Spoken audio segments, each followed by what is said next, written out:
জোশিয়নের এক সুন্দরী মেয়ে হিসু, যে ছেলের ছদ্মবেশে সারা রাজ্যে ঘুরে বেড়াতো। এভাবেই একদিন রাজার সাথে তার বন্ধুত্ব হয় আর ধীরে ধীরে তারা বেস্ট ফ্রেন্ড হয়ে ওঠে। এখন দেখার বিষয় এটি যে রাজা যখন জানতে পারবে সে একজন মেয়ে এবং এতদিন পর্যন্ত সে রাজাকে ধোঁকা দিয়ে এসেছে, তখন সে কি করবে। আর এই মেয়েটির ছেলে সেজে থাকার আসল কারণটাই বাকি, সেটাই দেখব আজকের গল্প ক্যাপটিভেটিং দ্য কিং এ। গল্পের শুরুতেই আমরা একটা যুদ্ধের ময়দান দেখি, যেখানে কোরিয়ার জোশিয়ন রাজ্যে চায়নার শিং রাজ্য আক্রমণ করেছিল। জোশিয়ন রাজ্য এই আক্রমণের প্রতিরোধ করে ঠিকই, কিন্তু তারা কিছুতেই পেরে উঠছিল না, কেননা শিং রাজ্য ছিল অনেক বেশি শক্তিশালী। জোশিয়ন রাজ্যের রাজা লিসুনের একজন ভাই ছিল যার নাম জিনহান। তো জিনহান যুদ্ধের ময়দানে ছিল, তখনই তার কাছে তার ভাইয়ের একটা বার্তা আসে, যেখানে সে তাকে মহলে ফিরে যেতে বলেছিল। জিনহান বুঝতে পারে নিশ্চয়ই মহলে কিছু একটা তো হয়েছে, তাই সে দ্রুত মহলের উদ্দেশ্যে রওনা দেয়। আর মহলের সামনে এসেই দেখতে পায় তার ধারণাই ঠিক। সে দেখে মহলের সামনে শিং রাজ্যের সেনারা দাঁড়িয়ে আছে, আর এসব দেখেই সে বুঝতে পারে তার ভাই অর্থাৎ রাজা লিসুন শিংয়ের রাজার কাছে আত্মসমর্পণ করেছে। এখানে শিং রাজ্যের রাজা জোশিয়ন রাজ্যের রাজার কাছে বার্তা লিখে পাঠিয়েছে, যেখানে লেখা ছিল জোশিয়ন রাজ্য এখন থেকে শিং রাজ্যের অধীনে কাজ করবে। আর যেহেতু রাজার কোনো পুত্র সন্তান ছিল না, তাই শিং রাজ্য থেকে রাজা লিসুনের ভাইকে জিম্মি করে নিয়ে যাওয়া হয়।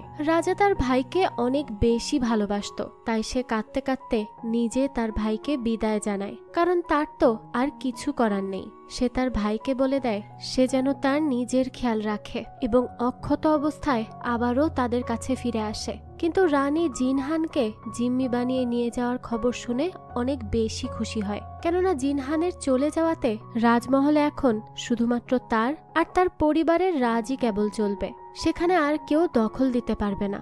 অপরদিকে জিনহানের চলে যাওয়ায় রাজার সাথে সাথে আরও যদি কেউ দুঃখ পেয়ে থাকে, সেটা হলো তাদের মা। এখানে বলে রাখি, এটা হলো রাজার সৎ মা। তো সে এই সব কিছুর জন্য রাজাকেই দায়ী করতে থাকে। সে রাজাকে খুব একটা পছন্দ না করলেও রাজা এবং তার সৎ ভাই জিনহানের মধ্যে কিন্তু অনেক ভালোবাসা ছিল। যাই হোক, জিনহানের মার ধারণা রাজার ভুল সিদ্ধান্তের ফলাফলই এখন তার ছেলে জিনহানের ভোগ করতে হচ্ছে।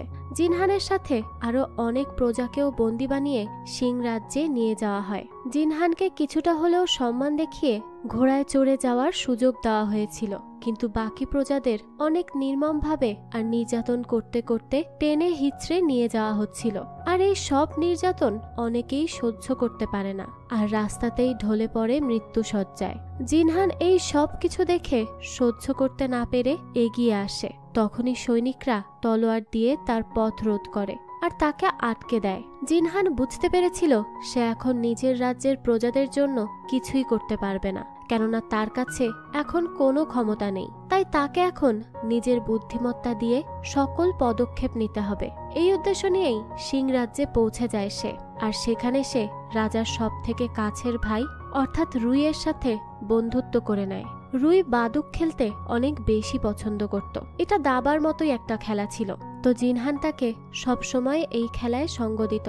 আর এভাবে করে তাদের মধ্যে বেশ বন্ধুত্বপূর্ণ সম্পর্ক হয়ে যায়। রুইয়ের সাথে বন্ধুত্ব জিনহানের জন্য বেশ লাভজনক হয়, কেননা তার সাথে বন্ধুত্ব করার মাধ্যমে সে নিজের রাজ্যের প্রজাদের উপরের রেনসাম অনেক কমিয়ে দিয়েছিল। এই রেনসাম হলো সেই অর্থ যেটা বন্দীদের নিজেদের মুক্ত করার জন্য রাজাকে দিতে হয়। তো জিনহান জোশিয়নে একজন মিনিস্টারকে চিঠি লিখে পাঠাতো। সেই মিনিস্টারও জোশিয়নে হওয়া সকল খবর চিঠির মাধ্যমে জিনহানকে দিত। এই চিঠির মাধ্যমে মিনিস্টার তাকে জানায় যে রাজা তার স্মৃতিতে একটা গাছ লাগিয়েছে, আর সকলকে আদেশ করেছে তারা যেন সেই গাছ এমনভাবে পরিচর্যা করে যেন এটা জিনহান। জিনহান আরও জানতে পারে তাদের পরিবারে একজন নতুন সদস্যের আগমন ঘটেছে, অর্থাৎ রাজকুমারের জন্ম হয়েছে, তার ভাইয়ের একমাত্র সন্তান।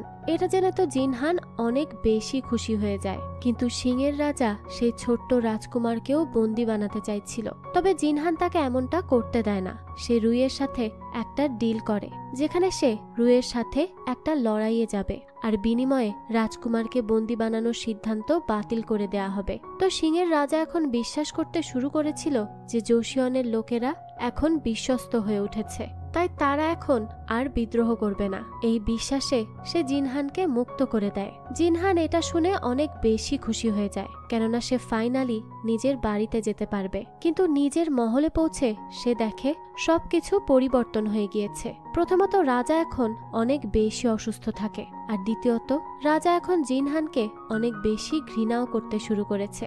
সে জিনহানকে রাত পর্যন্ত মহলের গেটের বাইরেই দাঁড় করিয়ে রাখে। এখানে মহলের সকল মিনিস্টার রাজাকে জিনহানের ব্যাপারে অনেক উল্টোপাল্টা বোঝাতে থাকে। তারা রাজাকে বলতে থাকে জিনহান এখন সিংরাজ্যের রাজার গুপ্তচর হয়ে গিয়েছে, আর এখানে সে রাজার সিংহাসন দখল করতে ফিরে এসেছে। এখানে কেবলমাত্র একজনই জিনহানের পক্ষে কথা বলছিল, আর সে হচ্ছে মিনিস্টার কাং, যার সাথে জিনহান চিঠির মাধ্যমে যোগাযোগ করত। ফাইনালি রাতের বেলা জিনহানকে মহলের ভেতরে প্রবেশের অনুমতি দেয়া হয়। জিনহান তো অনেক খুশি হয় আর নিজের ভাইয়ের সাথে দেখা করতে আসে, কিন্তু সে তার ভাইয়ের সাথে দেখা করে বুঝতে পারে রাজা এখন আর তার সেই আগের ভাই নেই, যে তাকে অক্ষত অবস্থায় ফিরে আসতে বলেছিল। রাজার কথায় এখন শুধুমাত্র জিনহানের জন্য ঘৃণাই ছিল, আর জিনহান সেটা ভালো করেই বুঝতে পারে। অন্যদিকে জিনহানের ফিরে আসাতে রানী অনেক বেশি চিন্তিত ছিল, কেননা রাজা এখন পর্যন্ত তার ছেলে অর্থাৎ রাজকুমারকে পরবর্তী রাজা ঘোষণা করেনি। আর যেহেতু রাজার শরীর দিন দিন খারাপ হয়ে যাচ্ছে, তাই রানী চিন্তা করছিল যদি রাজা হঠাৎ করেই মারা যায় তাহলে জিনহান তো সিংহাসনে নিজের ভাগ বসাতে পারে। এ কারণে সেই জিনহানকে রাস্তা থেকে সরিয়ে ফেলার সিদ্ধান্ত নেয়। কিন্তু সে কিছু করার আগেই রাজা জিনহানকে ডেকে পাঠায় আর তাকে মহল থেকে বের হয়ে যেতে বলে। সে তাকে বলে আমার অনুমতি ছাড়া মহলে আর কোনোদিনও ফিরে আসবে না। জিনহান যেখানে নিজের রাজ্যে ফিরে আসার জন্য এত বেশি খুশি ছিল, সেই এখানে এসে এমন পরিস্থিতি দেখে অনেক বেশি ভেঙে পড়ে, অনেক বেশি কষ্টও পায়। তাই সে মদ পান করার জন্য একটা বারে যায়। সেই সময় বারে পুরুষদের মনোরঞ্জন করার জন্য যেসব নারীরা নাচ গান করত অথবা তাদের সাথে গল্প করত, সেই সব নারীদের গিসেং বলা হতো। তো একজন গিসেং তার কাছে এসে ঘনিষ্ঠ হওয়ার চেষ্টা করে, কিন্তু জিনহান তাকে ইগনোর করে সেখান থেকে চলে যায়। এখানে আমরা রানীরও কিছু লোককে দেখি যারা তার পিছু করছিল। জিনহানও এটা বুঝতে পারে আর মাতাল হওয়ার নাটক করে সেখান থেকে বেরিয়ে আসে। সে ভাবতে থাকে সে সব সময় নিজের রাজ্যের প্রজাদের জন্য এত কিছু করেছে, নিজের পরিবারের কাছে ফিরে আসার জন্য এত স্বপ্ন দেখেছে, এত পরিশ্রম করেছে, আর তার পরিবারই নাকি শেষ পর্যন্ত তাকে ধোঁকা দিল। এসব ভেবেই অনেক দুঃখী হয়ে যায় জিনহান আর নদীর পাড়ে গিয়েই শুয়ে পড়ে। সে সেখানেই ঘুমিয়ে পড়েছিল। তো পরের দিন সকালে দেখা যায় কিছু লোকের কথায় তার ঘুম ভেঙে যায়। সে দেখে সেখানে কিছু লোক বাদুক খেলছিল, আর সেখানকারই একজন ছেলে বারবার জিতে যাচ্ছিল। সে তখন সকলকে বলতে থাকে এই শহরের কেউই তাকে বাদুক খেলায় হারাতে পারবে না, কেবলমাত্র জিনহান ছাড়া। এখানে জিনহানের নাম শুনেই বাকি সব লোকেরা তার বদনাম করতে থাকে। তারা বলতে থাকে জিনহান তো দেশদ্রোহী, সে সিং রাজ্যের রাজার গুপ্তচর হয়ে ফিরে এসেছে। এসব শুনে তো জিনহানের মনোবল সম্পূর্ণই ভেঙে যায়। কিন্তু তখনই সেই ছেলেটা যে কিনা খেলায় জিতেছিল, সে জিনহানের অনেক প্রশংসা করতে থাকে। সে তাদের সবাইকে বলতে থাকে কিভাবে জিনহান সব সময় এই রাজ্যের মানুষের জন্য ভেবেছে, তাদের জন্য কাজ করেছে, আর কিভাবে সিং রাজ্যে যাওয়ার পর প্রজাদের র্যানসাম কম করিয়েছে। আর সে এটাও বলতে থাকে যে জিনহান কিভাবে রাজকুমারকে বন্দী হওয়া থেকে বাঁচিয়েছে। তো এরপর জিনহানকে নিয়ে উল্টোপাল্টা কথা বলা লোকেদের সে অনেক বেশি গালিও দিতে থাকে। জিনহান তো এই ছেলের পরিচয় জানতে খুবই আগ্রহী হয়ে ওঠে, কিন্তু সে কাছে যাওয়ার আগেই ছেলেটা সেখান থেকে চলে যায়। তখনই জিনহান তার পিছু নেয়। বাজারে গিয়ে সে তাকে ঠিকই খুঁজে পায়। এরপর সে তার সাথে বন্ধুত্ব করতে চাইছিল, কিন্তু যেহেতু সে রয়্যাল ফ্যামিলি থেকে বিলং করে, তাই সেই কথাটা তাকে সরাসরি বলতেও পারছিল না। এরই মধ্যে সেখানে রানীর সেই লোক চলে আসে যে গতকাল জিনহানের পিছু করছিল। সেই লোক বাজারের ভেতরে একজন গিসেংকে জিনহানের ব্যাপারে জিজ্ঞেস করতে থাকে। যে গিসেং মেয়েটি গতকাল জিনহানের কাছে গিয়েছিল, সে তাকে মারতে শুরু করলে তখনই সেই ছেলেটি সেখানে গিয়ে নিজের বাদুক খেলার বোর্ড দিয়ে তাকে মারতে থাকে। তখন জিনহানও এগিয়ে আসে আর ওই লোকটিকে বলতে থাকে তুমি কি গতকাল থেকে আমায় খুঁজছিলে? লোকটি তো জিনহানকে এখানে দেখে বেশ ঘাবড়ে যায়। সে বিভিন্ন বাহানা দেয়া শুরু করে। এরপর দ্রুত সেখান থেকে চলে যায়। পরবর্তীতে জিনহান জানতে পারে সেই লোকের নাম হিউনবু, আর সে এই গিসেংয়েরই ভাই ছিল। এই গিসেংয়ের নাম হলো হংজান। হংজান বাদুক খেলা সেই ছেলেটিকে আগে থেকেই চিনত, কিন্তু সে জিনহানকে তার পরিচয় জানাতে নিষেধ করে দেয়। সে জানায় সেই বাদুক খেলা ছেলেটি তার র্যানসাম পরিশোধ করেছিল যখন তাকে সিং রাজ্যে বন্দী হিসেবে নিয়ে যাওয়া হয়েছিল। এ কারণে সে তার প্রতি অনেক বেশি কৃতজ্ঞ। তাই সে সেই ছেলের অনুমতি ব্যতীত তার সম্পর্কে কাউকেই কিছু জানাতে পারবে না। এই সব কিছু শুনে তো জিনহানও বেশ ইমপ্রেস হয়ে যায়। সে ভাবতে থাকে ছেলেটা তো অনেক বেশি দয়ালু, কিন্তু আসলে তো তার কোনো ধারণাই ছিল না যে সে যাকে ছেলে ভাবছিল প্রকৃতপক্ষে সে তো ছিল একজন মেয়ে। আর সে ছিল মিনিস্টার কাংয়ের মেয়ে হিসু, যে ছেলেদের ছদ্মবেশ ধরে বাদুক খেলতো যাতে করে সে খেলায় জিতে টাকা ইনকাম করতে পারে। আর এসব টাকা দিয়েই সে নিজেদের রাজ্যের অনেক বন্দী লোককে র্যানসাম দিয়ে ছাড়িয়ে এনেছিল। তো হিসুর এই সিক্রেটের ব্যাপারে তার বাড়ির কাজের মেয়ে উনিয়ন ছাড়া আর কেউই জানতো না। উনিয়ন ছোটবেলা থেকেই তাদের বাড়িতে থাকতো, আর তারা দুজন সবসময় বোনের মতো করেই বড় হয়েছে। হিসু এত গালাগালি দেয়া উনিয়নের কাছ থেকেই শিখেছে, আর এখন সে এজন্য অনেক বেশি পস্তাচ্ছে, কেননা সে তার ক্রাশ অর্থাৎ জিনহানের সামনে এসব গালাগাল করেছিল। তো এগুলো ভেবেই তো তার বেশ মন খারাপ হচ্ছিল। তখনই তাদের বাড়িতে একজন অতিথি আসে যার নাম মিয়ংহা। সে হিসুকে অনেক বেশি পছন্দ করত আর তাকে সব সময় বিয়ে করতে চাইতো, কিন্তু হিসু তাকে মানা করে দিয়েছিল। সে এটাও বলেছিল সে তাকেই বিয়ে করবে যে তাকে বাদুক খেলায় হারাতে পারবে। সে বাদুক খেলায় মিয়ংহাকে অনেকবার হারিয়েছিল, কিন্তু তবুও মিয়ংহা হিসুর পেছনেই পড়ে থাকে। এর পেছনে আরো একটা কারণ ছিল। রানী ছিল মিয়ংহার আন্টি, আর সে চাইতো মিনিস্টার কাংয়ের মেয়ের সাথে যেন মিয়ংহার বিয়ে হয়। এতে করে মিনিস্টার কাংও তাদের দলে চলে আসবে আর তাদের দল আরো বেশি শক্তিশালী হবে। কিন্তু মিনিস্টার কাং আর হিসু কেউই এই প্রস্তাবে রাজি ছিল না। আর মিনিস্টার কাং তো আগে থেকেই জিনহানকে পছন্দ করত। তো পরের দিন হিসু হংজানের বাড়িতে গিয়ে নিজের পোশাক বদলে নেয়। আর এখানে আমরা বুঝতে পারি যে হংজানও তার এই সিক্রেট সম্পর্কে জানে। তো যখন সে নিজের ছদ্মবেশে বেরিয়ে বাজারের দিকে যাচ্ছিল, তখনই হিউনবুর লোকেরা আসে আর তাকে ঘিরে ধরে। তারা হিসুকে মেরে নিজেদের মালিককে মারার বদলা নিতে এসেছিল, কিন্তু তখনই সেখানে জিনহান চলে আসে। সে হিসুকে বাঁচাতে গিয়ে তার হাতে আঘাত লাগে, কিন্তু সেদিকে তো তার কোনো খেয়ালই ছিল না। সে তো অবাক হয়ে হিসুর দিকেই তাকিয়েছিল। এরপরে সে সেই লোকদের সাথে ফাইট করে আর তাদেরকে সেখান থেকে তাড়িয়ে দেয়। পরবর্তী দৃশ্যে আমরা জিনহানকে হংজানের বাড়িতে দেখি, যেখানে একজন ডাক্তার তার আঘাতে মেডিসিন লাগিয়ে দেয়। অন্যদিকে হিসু বাড়ির বাইরে দাঁড়িয়ে অনেক বেশি চিন্তিত ছিল। তখনই হংজান এসে তাকে জানায় জিনহান তাকে ডেকে পাঠিয়েছে। হিসু তো বেশ নার্ভাস হয়ে যায়, কেননা প্রথমত সে জিনহানকে পছন্দ করত আর সে এখন ছদ্মবেশে আছে। নিজের ক্রাশের সামনে এভাবে যাওয়াটা আসলেই তার জন্য খুবই লজ্জার ছিল। যাই হোক, এরপরও সে ঘরে যায় আর দেখে জিনহান ঘুমিয়ে পড়েছে। তাই সে সেখান থেকে চলে যেতে চায়, কিন্তু তখনই জিনহান উঠে পড়ে আর হিসুর কলার ধরে আটকে বলে সে দেখা করতে এসে কেন তার সাথে দেখা না করেই চলে যাচ্ছে। আসলে রাজ্যের সব লোকেরা যখন জিনহানের বিপক্ষে চলে গিয়েছিল, তখন একমাত্র হিসুই তার পক্ষে সবার সাথে লড়েছিল। এটা দেখে সে বেশ ইমোশনাল হয়ে যায়। তাই সে তার সাথে কথা বলতে আর বন্ধুত্ব করতে এত বেশি ইচ্ছুক। তো জিনহান তাকে বাদুক খেলার অফার করে। হিসু সবসময় কোনো না কোনো শর্ত রেখে বাদুক খেলে। তো এখানে জিনহানকে সে বলে সে জিতে গেলে কি চায় এটা সে খেলা জেতার পরেই বলবে। তার এই কনফিডেন্স জিনহানেরও বেশ ভালো লাগে।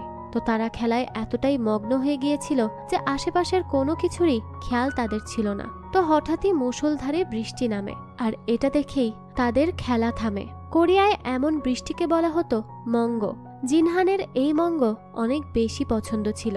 এই সময় হিসু তাকে বলে ওঠে সে ডিসাইড করে ফেলেছে সে যদি জিতে যায় তাহলে সে জিনহানের কাছে কি চাবে।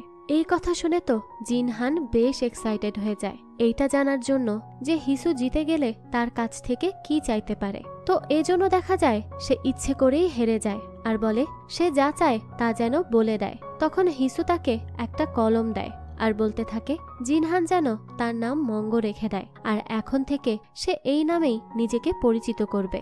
জিনহান তো ভাবতে থাকে হিসু তার অনেক বড় ফ্যান, তাই হয়তো নতুন করে নিজের নামকরণ তার হাতে করাতে চাইছে। তবে আসলে তো হিসুর এই পুরুষ ছদ্মবেশের কোনো নাম ছিল না, এ কারণেই সে এটা করেছিল।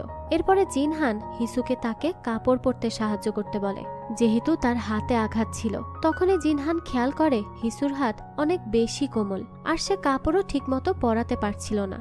তখনই জিনহান হিসুর হাত ধরে বসে আর বলে ওঠে, আমি তোমার সিক্রেট সম্পর্কে জেনে গিয়েছি। এটা শুনে তো সে বেশ ভয় পেয়ে যায়, তাহলে কি এখন সে ধরাই পড়ে যাবে? তখনই জিনহান বলে, আমি বুঝতে পেরেছি তুমি অনেক বড়লোক ঘরের ছেলে, আর এ কারণেই তুমি কোনো কাজ করনি কখনো, তাই হয়তো তোমার হাত এত কোমল, আর তুমি এই কারণেই কোনো কাজও করতে পারো না। এটা শুনে তো হিসুও একটু নিশ্চিন্ত হয়। এরপর তারা আবারও পরবর্তী মঙ্গল সময় বাদুক খেলার সিদ্ধান্ত নেয়, অর্থাৎ যখন আবারও মুষলধারে বৃষ্টি পড়বে তারা দুজন এখানে চলে আসবে। তো এটা ঠিক করার পর জিনহান সেখান থেকে চলে যায়, আর হিসুর তো মনে হতে থাকে তার হয়তো শরীর খারাপ হয়ে গিয়েছে। তার এমন মনে হচ্ছিল যেন তার গা জ্বরে পুড়ে যাচ্ছে। তখনই হংজান সেখানে আসে, আর তার এই অবস্থা দেখে অনেক হাসতে থাকে, কেননা সে বুঝতে পেরেছিল হিসু পুরোপুরি জিনহানের প্রেমে হাবুডুবু খাচ্ছে। তাই তো এতক্ষণ তার সামনে থাকার ফলে তার এই অবস্থা হয়েছে। এরপর দেখা যায় জিনহান সরাসরি মিনিস্টার কিমের কাছে চলে আসে, কেননা সে বুঝতে পেরেছিল হিসুর উপরে যেই লোকেরা আক্রমণ করেছিল তারা মিনিস্টার কিমের লোক।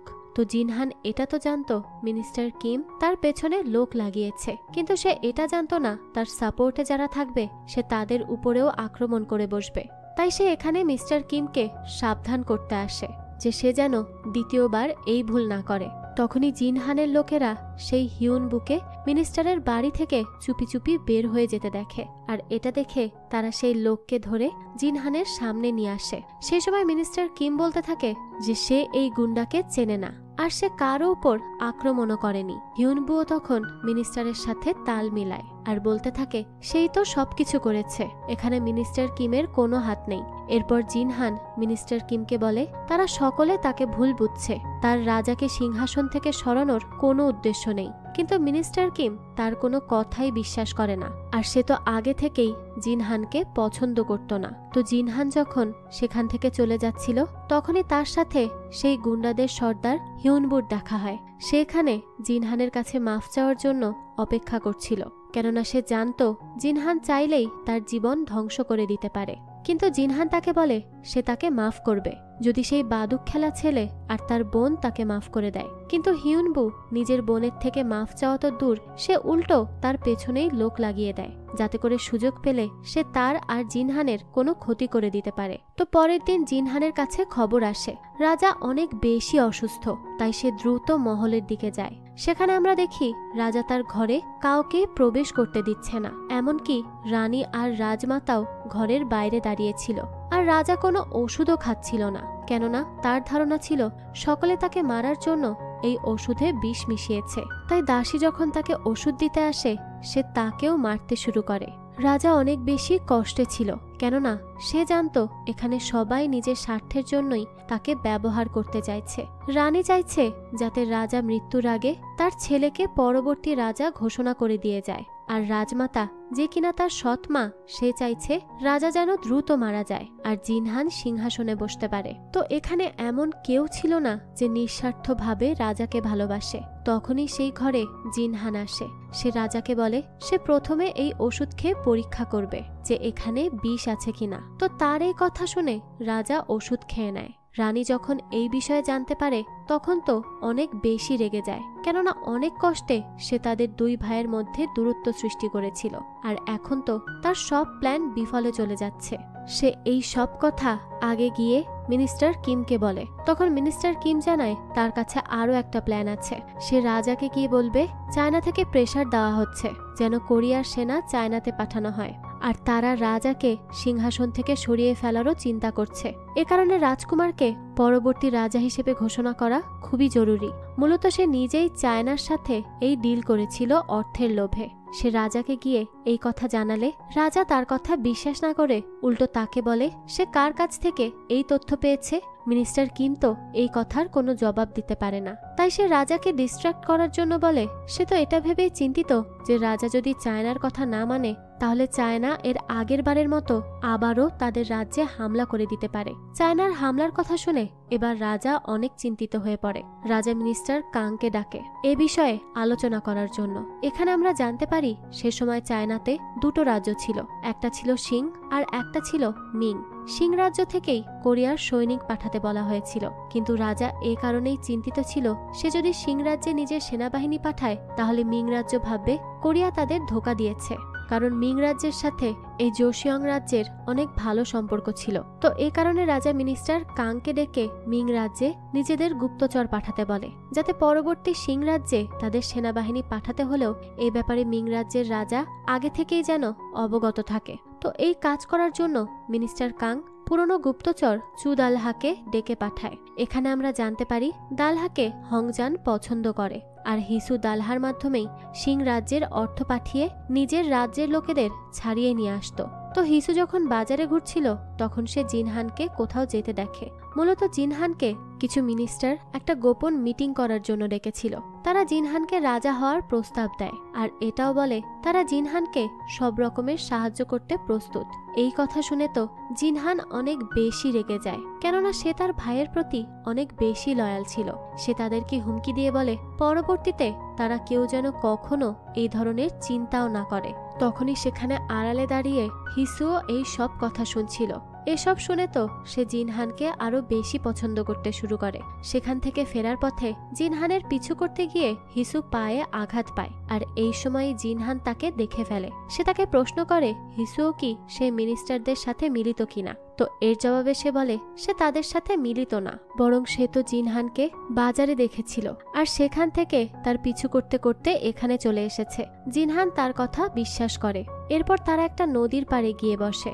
সেখানে জিনহান নিজের কষ্টের কথা হিসুর সাথে শেয়ার করে। তারা সেখানে অনেক গল্প করে। হিসু তাকে জানায় সে জানে গতদিনে বাদুক খেলায় জিনহান ইচ্ছে করেই তাকে জিতিয়ে দিয়েছিল। পরের দৃশ্যে আমরা সাংহি নামের নতুন একটা চরিত্রের সাথে পরিচিত হই, যে কিনা মিয়ংহার অনেক ভালো বন্ধু ছিল, আর তার এসব রাজনীতিতে তেমন কোনো ইচ্ছাও ছিল না। সে কেবলমাত্র নিজের জীবন উপভোগ করতে চাইত। তার ইচ্ছা ছিল সে মঙ্গ নামের সেই বাদুক খেলায় পারদর্শী ছেলের সাথে এক ম্যাচ বাদুক খেলবে। এই উদ্দেশ্যে সে মঙ্গর সাথে দেখা করতে যায়। মিয়াংহাও তার সাথে ছিল। সে দূর থেকেই মঙ্গকে দেখে বুঝতে পারে এটা তো মিনিস্টার কাং এর মেয়ে হিসু, যাকে সে বিয়ে করতে চায়। সে হিসুকে সেখানে দেখে দ্রুত সেখান থেকে চলে যায়। তখন সাংহি গিয়ে মঙ্গর সাথে বাদুক খেলা শুরু করে, কিন্তু মঙ্গকে হারানো তো তার জন্য কখনোই সম্ভব ছিল না। তবে এই খেলা শেষ হওয়ার আগেই সেখানে মুষলধারে বৃষ্টি শুরু হয়, আর হিসুরও তখন জিনহানকে দেওয়া সেই ওয়াদার কথা মনে পড়ে, যেখানে তারা একে অপরকে বলেছিল পরবর্তী মঙ্গর সময় তারা একসাথে বাদুক খেলবে। তাই সে দ্রুত হংজানের বাড়িতে ছুটে যায়, কিন্তু সেখানে গিয়ে তার মনই ভেঙে যায়, কেননা জিনহান সেখানে ছিল না। সে অনেক মন খারাপ করে যখন বাইরে দাঁড়িয়েছিল তখনই সে দেখতে পায় ঘোড়ায় চড়ে বৃষ্টিতে ভিজতে ভিজতে জিনহান সেখানে আসছে। সে তো তাকে দেখে অনেক বেশি খুশি হয়ে যায়। জিনহান তার কাছে এলে তখনই সেখানে মিয়ংহা চলে আসে। জিনহানকে দেখে হিসুর ফেসে যে খুশি ছিল সেটা মিয়ংহাকে দেখে একেবারেই চলে যায়, আর মিয়ংহার এক্সপ্রেশনে সে বুঝতে পেরেছিল যে মিয়ংহা তাকে চিনে ফেলেছে। তাই তার ভয় ছিল মিয়ংহা আবার জিনহানকে এই কথা জানিয়ে না দেয়, কিন্তু মিয়ংহা এটা করে না। সে জিনহানকে শুধু বলে যে আজ তার সাথে মঙ্গর বাদুক খেলার ডেট ফিক্স ছিল। জিনহান তার কথা বিশ্বাস করে সেখান থেকে চলে যায়। হিসু তো এতে অনেক বেশি রেগে যায়। সে তো রাগের চোটে মিয়ংহার পেটে লাথি মেরে বসে, আর তাকে জিজ্ঞেস করে সে এটা কেন করলো। মিয়ংহা তার কথার কোনো জবাব না দিয়ে উল্টো তাকেই হুমকি দিতে থাকে যে সে হিসুর এই সিক্রেট তার বাবাকে বলে দিবে, আর সবাই এই কথা জানলে তার অবস্থা অনেক খারাপ হবে। আর সেই সময়টা কোরিয়াতে ক্রস ড্রেসিং করা অপরাধ ছিল, অর্থাৎ মেয়ে হয়ে ছেলের পোশাক পরে থাকা, ছেলে সেজে থাকা, এইসব তখন একেবারেই নিষিদ্ধ ছিল। তাই হিসু চাইলেও তাকে আর কিছুই বলতে পারে না। সে বুঝতে পারে সে এখন থেকে আর এই অ্যাডভেঞ্চার করতে পারবে না, কারণ সবাই যদি তার এই ছেলে সেজে থাকার কথা জানতে পারে তাহলে তার অনেক বড় শাস্তি হতে পারে। আর সে এইভাবে ঘুরে ঘুরে খেলতে না পারলে তো টাকাও ইনকাম করতে পারবে না, আর চায়নাতে ফেসে থাকা বন্দীদেরকেও মুক্ত করতে পারবে না। এই সব কিছু ভেবে সে অনেক বেশি কষ্ট পায়। আর হংজানকে এই সব কথা বলতে বলতে কাঁদতে থাকে। হংজান বুঝতে পারে এটা কেবলমাত্র তার অ্যাডভেঞ্চার না করতে পারার দুঃখ নয়, বরং সে এত দুঃখ পাচ্ছে কেননা জিনহানের সাথে সে আর এইভাবে দেখা করতে পারবে না। অন্যদিকে জিনহানও মন খারাপ করে বসেছিল। সে অনেক জেলাস ফিল করছিল কেননা মঙ্গ তার সাথে বাদুক না খেলে মিয়ংহার সাথে বাদুক খেলেছে। পরের দিন সে যখন মহলে যায় তখন তার সাথে মিয়ংহার দেখা হয়। জিনহান তাকে মঙ্গর ব্যাপারে জিজ্ঞেস করে। সে তাকে বলে মঙ্গ শহর ছেড়ে চলে গিয়েছে, সে এখানে আর কখনোই ফিরে আসবে না। এই কথা শুনে তো জিনহান অনেক বেশি অবাক হয়ে যায় আর সেই সাথে দুঃখও পায়, কারণ এখানে সে একজন বন্ধু পেয়েছিল, তাও হারিয়ে গেল। অপরদিকে আমরা হিসুকে দেখি যে মঙ্গর সব কাপড় আলমারিতে তুলে রাখছিল, অর্থাৎ সে মঙ্গর অধ্যায় এখানেই শেষ করে দেয়। তো জিনহান যখন রাজাকে ওষুধ খাওয়ানোর জন্য তার কাছে বসেছিল তখনই একজন দূত একটা খারাপ খবর নিয়ে আসে। সে জানায় চায়নার সিং রাজ্যের সেনারা কোরিয়ার বর্ডারে এসে পড়েছে, কেননা সিং রাজ্যের রাজা জেনে গিয়েছিল কোরিয়া থেকে মিং রাজ্যে একজন গুপ্তচর পাঠানো হয়েছে, আর কোরিয়া রাজ্য সিং রাজ্য ছেড়ে এখন মিং রাজ্যের সাথে হাত মেলাতে যাচ্ছে। এখানে আমরা জানতে পারি মিনিস্টার কাং রাজার কথায় যেই গুপ্তচরকে মিং রাজ্যে পাঠিয়েছিল তাকে কেউ একজন ফলো করছিল, আর এ কারণেই সে সিং রাজ্যের কাছে ধরা পড়ে যায়। যেহেতু সেই গুপ্তচর দালহার সাথে হংজানের সম্পর্ক ছিল তাই সে প্রায়ই হংজানের বাড়িতে যেত, আর তাকে সেখানে যেতে হংজানের ভাই হিউনবুও দেখেছিল। তাই সে মিনিস্টার কিমকে গিয়ে এই কথা জানায়। একজন ভাই কি করে তার বোনের এত বড় শত্রু হতে পারে? যাই হোক, তো সে এরপর আরো জানায় যে সে জিনহানকেও হংজানের ওখানে যাওয়া আসা করতে দেখেছে। এই সবকিছু শুনে তো মিনিস্টার কিম জিনহানকে আরো বেশি সন্দেহ করতে থাকে। এখানে আমরা জানতে পারি রানী মিনিস্টার কিমের বোন, তাই সে জিনহানের বিরুদ্ধে ছিল, আর সে চাইতো তার বোনের ছেলেই যেন পরবর্তী রাজা হয়। এদিকে সিং রাজ্য থেকে একজন মেসেঞ্জারকেও কোরিয়াতে পাঠানো হয়েছিল। সে এখানে বলতে থাকে তারা দালহাকে অনেক বেশি নির্যাতন করেছে, এমনকি তারা তার এক চোখও উপড়ে ফেলেছে, কিন্তু তবুও সে বলছে না তাকে মিং রাজ্য থেকে কে পাঠিয়েছিল।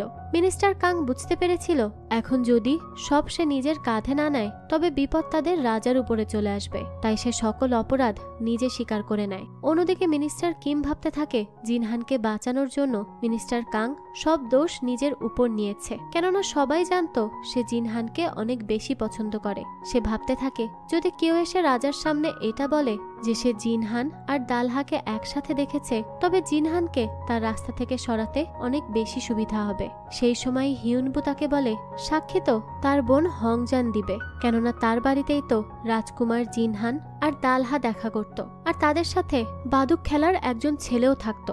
এই সময় সেখানে মিয়ংহাও ছিল, যে কিনা মিনিস্টার কিমের ছেলে। তো এখানে সেই বাদুক খেলা ছেলের কথা শুনেই তো তার মুখের রং বদলে যায়, কেননা সে তো জানতো সেটা ছিল আসলে হিসু।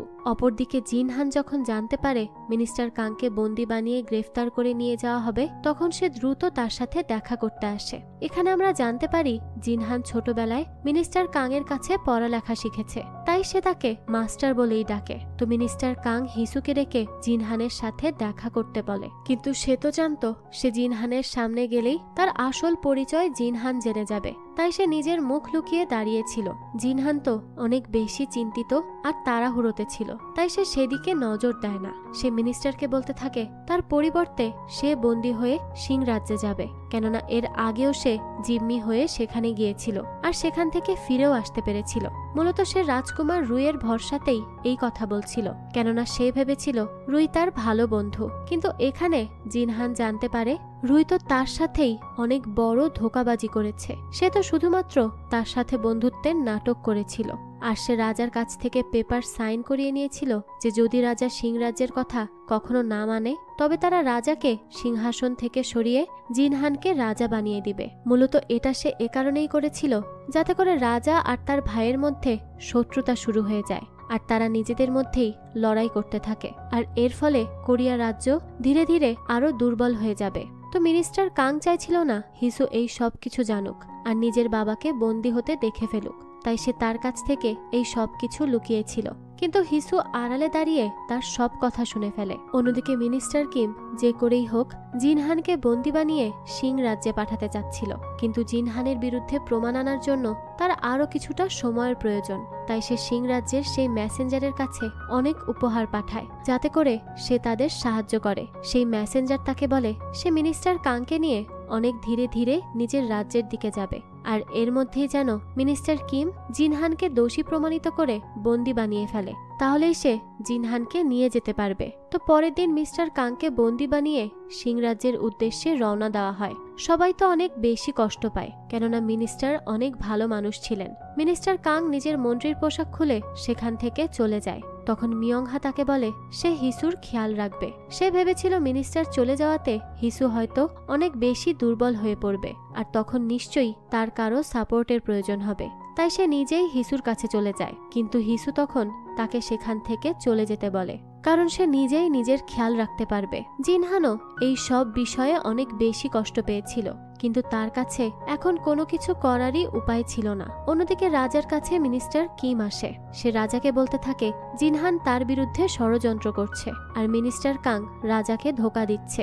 সিংরাজ্যে গিয়ে রাজার বদনাম করবে সে, যাতে করে সিংরাজ্য রাজাকে সিংহাসন থেকে সরিয়ে জিনহানকে সিংহাসনে বসায়। সে আরো বলে সেই গুপ্তচর দালহা, হংজান, জিনহান আর সেই সাথে বাদুক খেলা একজন ছেলে, এরা সবাই একই সাথে জড়িত। রাজা তার এই সব কথাই বিশ্বাস করে নেয়। আসলে রাজার ছিল কান পাতলা, তাকে যে যাই বলতো না কেন সেটাই সে বিশ্বাস করে বসে থাকত।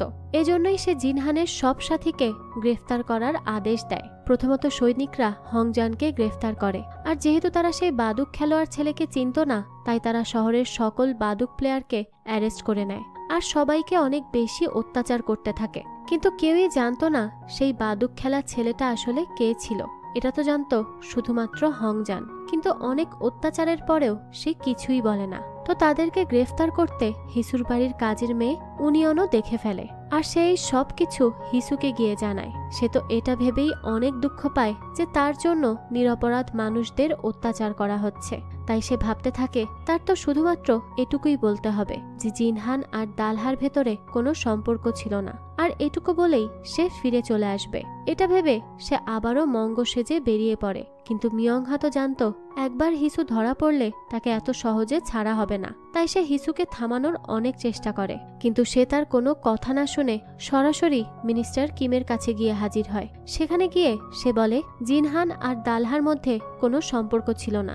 জিনহান সেখানে শুধুমাত্র তার সাথেই বাদুক খেলতে যেত। তাই মিনিস্টার কিম যেন সকল বন্দীদের ছেড়ে দেয়। কিন্তু তখন মিনিস্টার কিম তাকে বলতে থাকে প্রথমে তো তাকে শাস্তি দেয়া হবে। তো কিছু সৈনিক এসে তাকে ধরে ফেলে। ঠিক তখনই সেখানে জিনহান চলে আসে আর সেই সৈনিকদের হাত থেকে হিসুকে ছাড়িয়ে নেয়। সে অনেক রেগে গিয়ে মিনিস্টার কিমকে বলে সে এসব কি করছে। তো এর জবাবে মিনিস্টার কিম বলে সে রাজার আদেশেই সবকিছু করছে।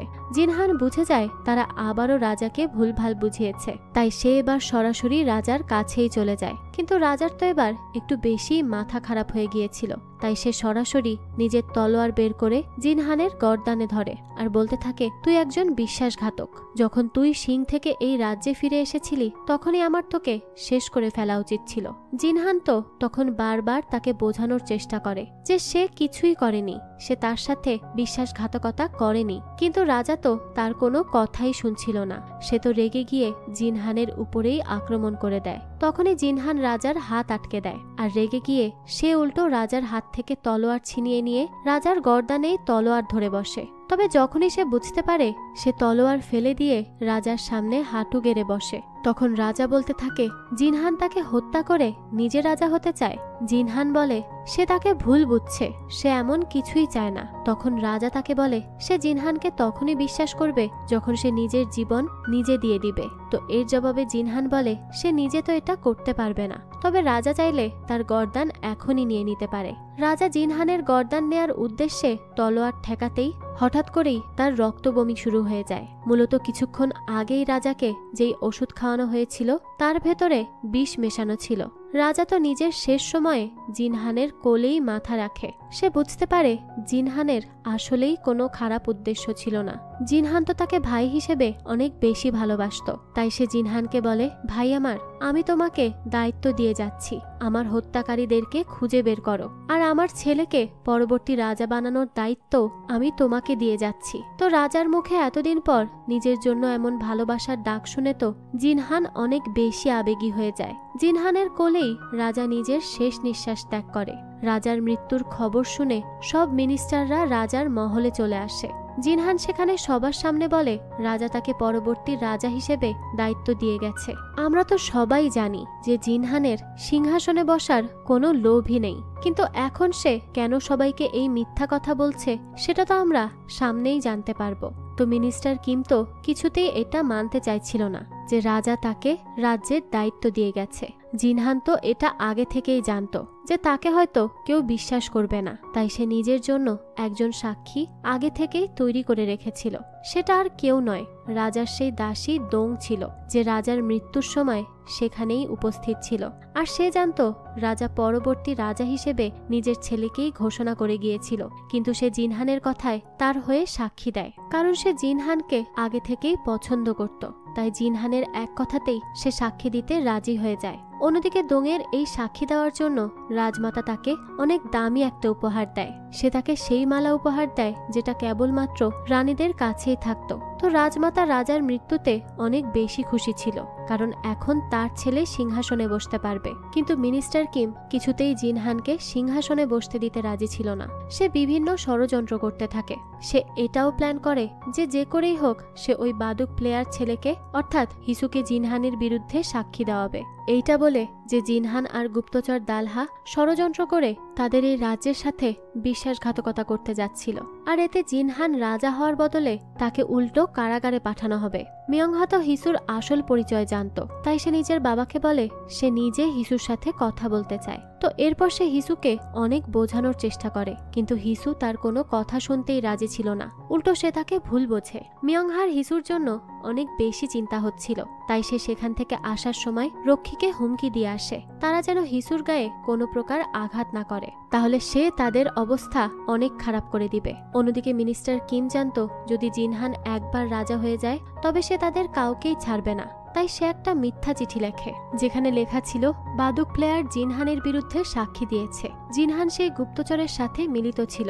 তো এই চিঠি দেখিয়ে মিনিস্টার কিম তার আদেশ মতো সেখানের সকল সৈনিককে নিজের আওতায় নিয়ে আসে। সৈনিকরাও নিজেদের তলোয়ার নিয়ে জিনহানকে বন্দী করে ফেলে, কিন্তু তখনই হিউনবু সকলের সামনে আসে আর বলে ওঠে এই চিঠি মিথ্যা। জেনারেল কিম ষড়যন্ত্র করে এটা করেছে। সেই বাদুক প্লেয়ার এমন কোনো সাক্ষীই দেয়নি, আর জেনারেল কিম তার সামনেই এই মিথ্যা চিঠি লিখেছে। এখন তার এই সাক্ষী শুনে তো সবার হুঁশই উড়ে যায়, কেননা হিউনবু তো জেনারেল কিমের খাস চামচা ছিল। এই সময় আমরা ফ্ল্যাশব্যাকে দেখি জেনারেল কিম নিজের ছেলেকে বলছিল হিউনবু তো তার পালিত কুকুর, যখন তার প্রয়োজন ফুরিয়ে যাবে কিম তাকে রাস্তা থেকে সরিয়ে ফেলবে। এই কথা শুনে হিউনবু তখনই জিনহানের কাছে চলে গিয়েছিল আর তার দলে যোগ দিয়েছিল। তবে তার শর্ত শুধু এটাই ছিল, জিনহান যেন সেই বাদুক প্লেয়ার ছেলেকে শাস্তি দেয়। তো বর্তমানে জিনহান জেনারেল কিমকে শেষবারের মতো ক্ষমা চাওয়ার সুযোগ দেয়, কিন্তু জেনারেল কিম বলে সে মরে যাওয়া পছন্দ করবে, তবুও জিনহানের কাছে মাথা নিচু করবে না। এ কথা বলার পর জিনহান সেখানেই তাকে হত্যা করে ফেলে, আর সেখানে উপস্থিত সকলকে জিজ্ঞেস করে আর কার কার তার রাজা হওয়াতে সমস্যা আছে। এই ঘটনা দেখার পরে কারোরই আর তার বিরুদ্ধে যাওয়ার সাহস ছিল না। সকলেই তখন একে একে নিজের মাথা নিচু করে তাকে রাজা হিসেবে মেনে নিতে থাকে। পরের দিন জিনহানের রাজ্য অভিষেক হয়। সে রানীকে রাজমহল থেকে বের করে একটা মন্দিরে পাঠিয়ে দেওয়ার সিদ্ধান্ত নেয়। তো রানী যাওয়ার আগে জিনহানকে অনুরোধ করে সে যেন মিয়ংহাকে কিছু না করে। জিনহান তার কথা মেনে নেয়, কিন্তু সে মিয়ংহাকেও রাজমহল থেকে অনেক দূরে পাঠিয়ে দেয়। মিয়ংহা যখন রাজমহল থেকে চলে যাচ্ছিল তখনই তার সাথে তার বন্ধু সাংহির দেখা হয়। সে তার সাথে খুব খারাপ আচরণ করে, কেননা নিজের বাবার মৃত্যুর পর সে এখানকার কাউকেই আর পছন্দ করছিল না। সে বলে তোমরা সবাই শুধু সেদিনের অপেক্ষা করো যেদিন আমি ফিরে আসব। তো পরের দৃশ্যে আমরা দেখি জিনহান রাতের অন্ধকারে হিসুকে দেখতে কারাগারে আসে, যখন সে ঘুমিয়েছিল, কারণ সে তো তাকে তার বন্ধু ভেবেছিল, তাই তার খারাপ লাগতে থাকে। তো পরের দিন সকালে হিসুকে রাজা অর্থাৎ জিনহানের সামনে হাজির করা হয়। সে তো ভাবতে থাকে এখন যেহেতু জিনহান রাজা তাহলে হয়তো তাকে আর হংজানকে সে মুক্তি দিবে, কিন্তু জিনহান তাদের শাস্তি হিসেবে এই শহর থেকে অনেক দূরে শ্রমিক হিসেবে পাঠিয়ে দেওয়ার আদেশ দেয়, কেননা হিউনবু তাকে এই শর্তেই সাহায্য করেছিল যে সে হিসুকে শাস্তি দিবে।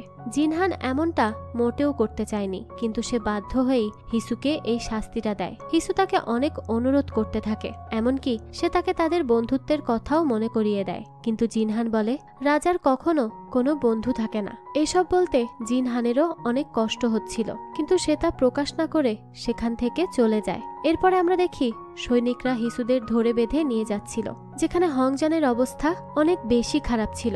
এটা দেখে হিসু সিদ্ধান্ত নেয় তারা যেখানেই যাচ্ছে সেখানে গিয়েই সে সবার আগে হংজানের চিকিৎসা করাবে। কিন্তু পরের দিন সকালে ঘুম ভাঙলে হিসু দেখে হংজান তো সেখানেই মারা গিয়েছে। এটা দেখে হিসু অনেক বেশি কাঁদতে থাকে, কিন্তু সৈনিকরা তাকে সেখান থেকে টেনে হিচড়ে নিয়ে চলে যায়, আর হংজানের লাশ সেখানেই পড়ে থাকে। হিসু বুঝে গিয়েছিল যদি সে এখান থেকে না পালায় তবে তারও সেই অবস্থা হবে যেটা হংজানের হয়েছে। তাই সে কোনোভাবে নিজের হাতের রশি খুলে সেখান থেকে পালাতে থাকে। কিন্তু একসময় সে দেখে তার সামনে আর যাওয়ার রাস্তা ছিল না। তখনই সৈনিকরা এসে পেছন থেকে তার পিঠে আঘাত করে, আর সে সামনে থাকা খাদ দিয়ে নদীতে যেয়ে পড়ে।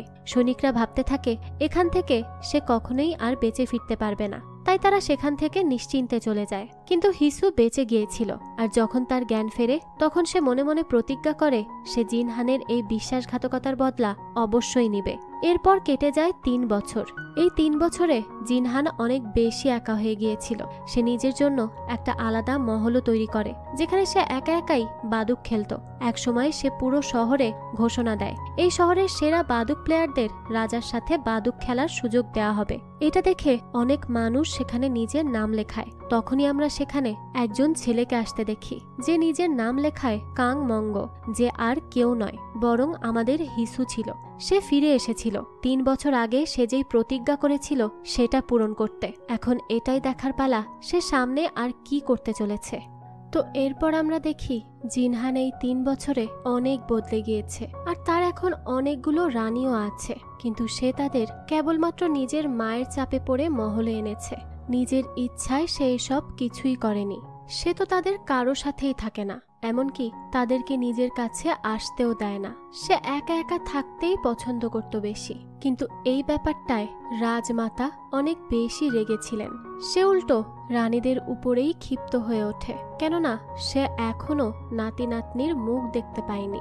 অনেক দিনই তো হয়ে গেল, তাই সে এবার চাইছিল নাতি নাতনির মুখ দেখতে। কিন্তু জিনহান তো কোনো রানীকেই নিজের কাছে ঘেঁষতেও দিত না। শুধুমাত্র দাসী ডোংই তার দেখাশোনা করত।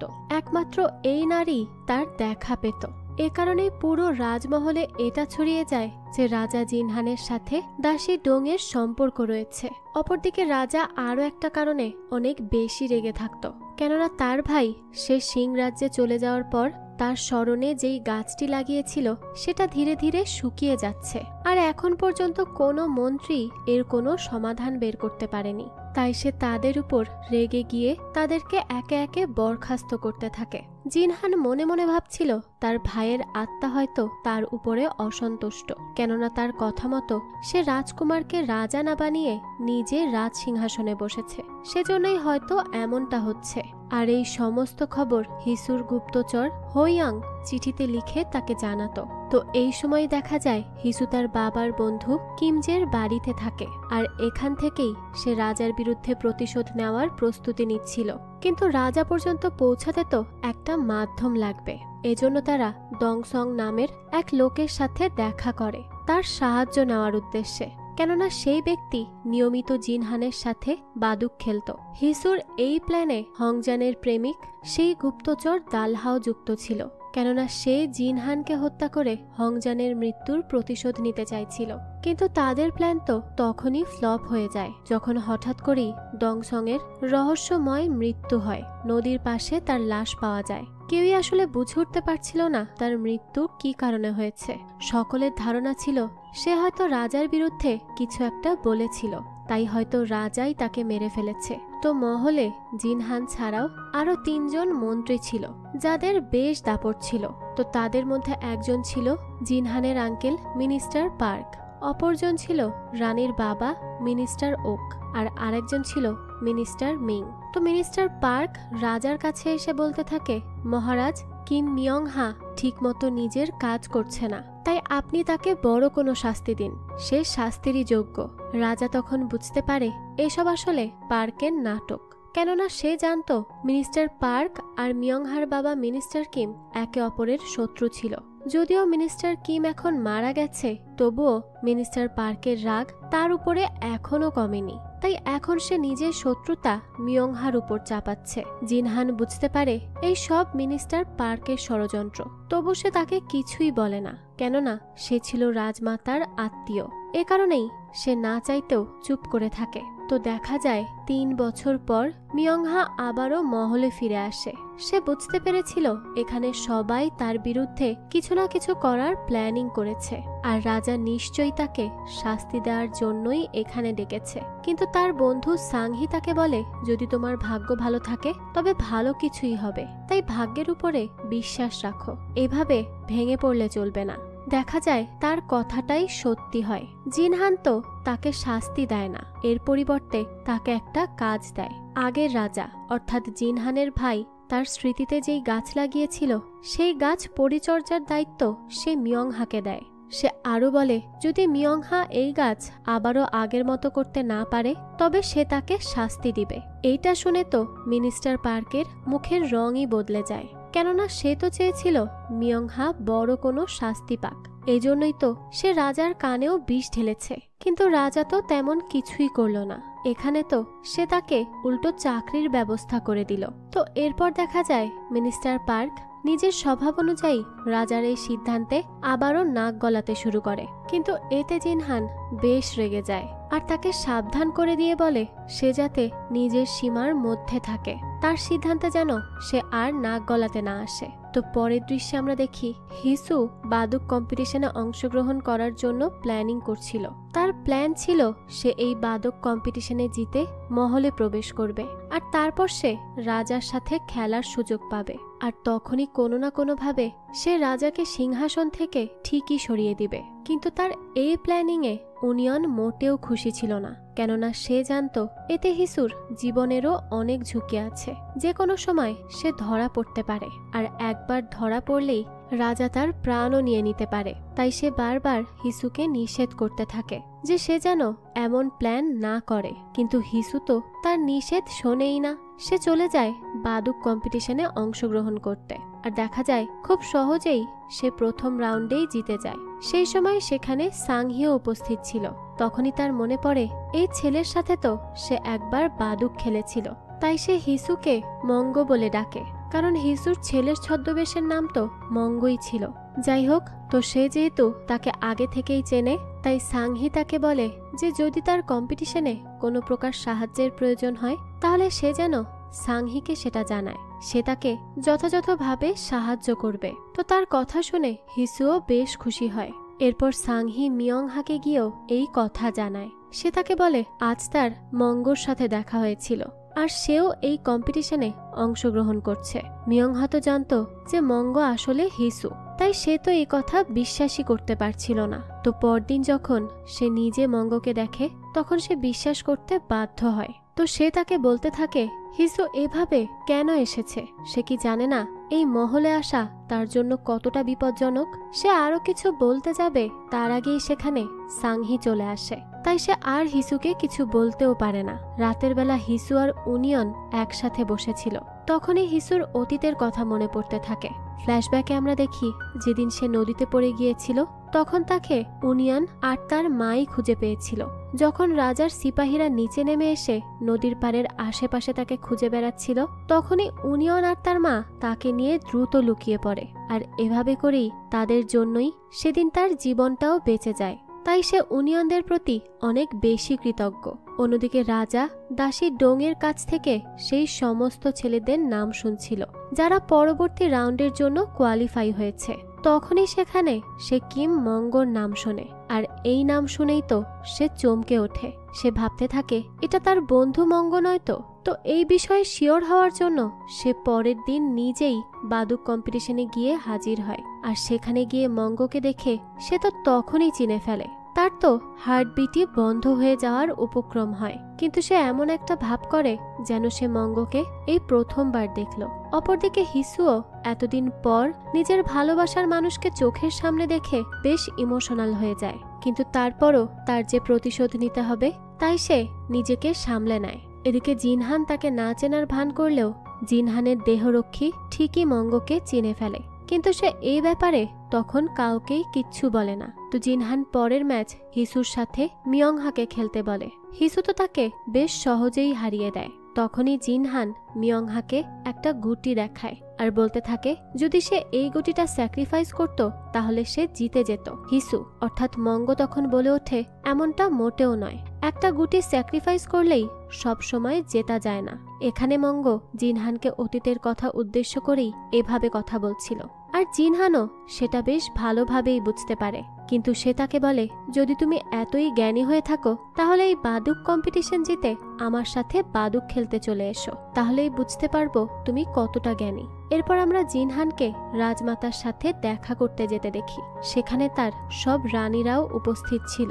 মহারানী সবসময় অনেক বেশি অসুস্থ থাকতো, তাই রাজমাতা তার উপরে বেশ রাগান্বিতও ছিল।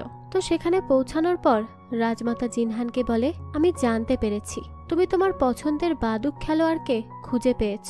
তো এর জবাবে জিনহান বলে হ্যাঁ আমি এতদিনে খুঁজে পেয়েছি। কিন্তু রাজমাতার মুখের ভাব দেখে আমরা বুঝতে পারি সে এটাতে মোটেও সন্তুষ্ট নয়, কেননা সে জিনহানের আশেপাশে সবসময় নিজের লোকেদের রাখতে চাইত, যাতে করে সে জিনহানের প্রতি মুহূর্তের খবর পেতে পারে। তাই সে জিনহানকে বলে সেই ছেলে তো বাদুক কম্পিটিশনে নাও জিততে পারে, তবে জিনহান তো মঙ্গোর ট্যালেন্টের উপর অনেক বেশি কনফিডেন্ট ছিল, তাই সে বলে তার পছন্দের প্লেয়ার অবশ্যই জিতবে, তার বিশ্বাস। তো তার এমন কথা রাজমাতার মোটেও পছন্দ হয় না, কিন্তু সে জিনহানকে কিছু বলতেও পারে না। পরের দৃশ্যে আমরা দেখি মঙ্গো বাদুক কম্পিটিশনে জিতে গিয়েছে আর তাকে জিনহানের নিজস্ব মহলেও নিয়ে আসা হয়েছে। তো ভেতরে প্রবেশের পর মঙ্গো দেখে জিনহান আগে থেকেই তার জন্য অপেক্ষা করছিল সেখানে। যখনই সে প্রবেশ করে তখনই জিনহান তার কাছে চলে আসে আর বলতে থাকে সে কি ভেবেছে জিনহান তাকে ভুলে গিয়েছে। সে তাকে ভোলেনি, তার তো তাকে আর তার সাথে কাটানো প্রত্যেকটা মুহূর্ত মনে আছে। জিনহান তো আসলে মনে মনে অনেক বেশি গিল্টি ছিল, কিন্তু সেটা সে প্রকাশ করে না। সে মঙ্গকে জিজ্ঞেস করতে থাকে তুমি কি উদ্দেশ্য নিয়ে আবারও ফিরে এসেছো, সত্যি করে বলো। এখানে আসলে জিনহান মঙ্গর উপর রাগ দেখিয়ে নিজের অনুভূতি লুকাতে চাইছিল। সে বেশ ভালোভাবেই বুঝতে পেরেছিল মঙ্গ তার উপরে প্রতিশোধ নেওয়ার জন্যই এখানে ফিরে এসেছে, তাই তার এখন মঙ্গকে গ্রেফতার করা উচিত। কিন্তু চাইলেও তো সেটা করতে পারছিল না, কেননা এত বছর পর সে নিজের বন্ধুর সাথে দেখা করতে পেরেছে। অন্যদিকে হিসুরও তো একই অবস্থা, সে এখানে তো এসেছিল হংজানের মৃত্যুর প্রতিশোধ নিতে, কিন্তু জিনহানকে দেখে তার প্রতি হিসুর আবারও অনুভূতি জেগে ওঠে। কিন্তু তখন সে সেই ওয়াদার কথা মনে করে যেটা সে হংজানকে দিয়েছিল। সে জিনহানকে সেভাবেই ধোঁকা দিতে চায় যেভাবে ঠিক 3 বছর আগে সে তাদেরকে ধোঁকা দিয়েছিল, কিন্তু এটা করতে হলে তো তাকে আগে জিনহানের বিশ্বাস জয় করতে হবে। অন্যদিকে জিনহান তাকে হুমকি দিয়ে বলতে থাকে তার নজর সবসময় মঙ্গোর উপরেই থাকবে, যদি সে কোনোভাবে তাকে ধোঁকা দেওয়ার চেষ্টা করে তবে জিনহান তখনই তার গর্দান নিয়ে নিবে, তাই খুব সাবধান। জিনহান তো নিজের বুকে পাথর চেপে হিসুকে এসব কথা বলছিল, কেননা সে চাইছিল না মঙ্গ এমন কিছু করুক যাতে সে তাকে শাস্তি দিতে বাধ্য হয়, কারণ হাজার হোক সে তার বন্ধু।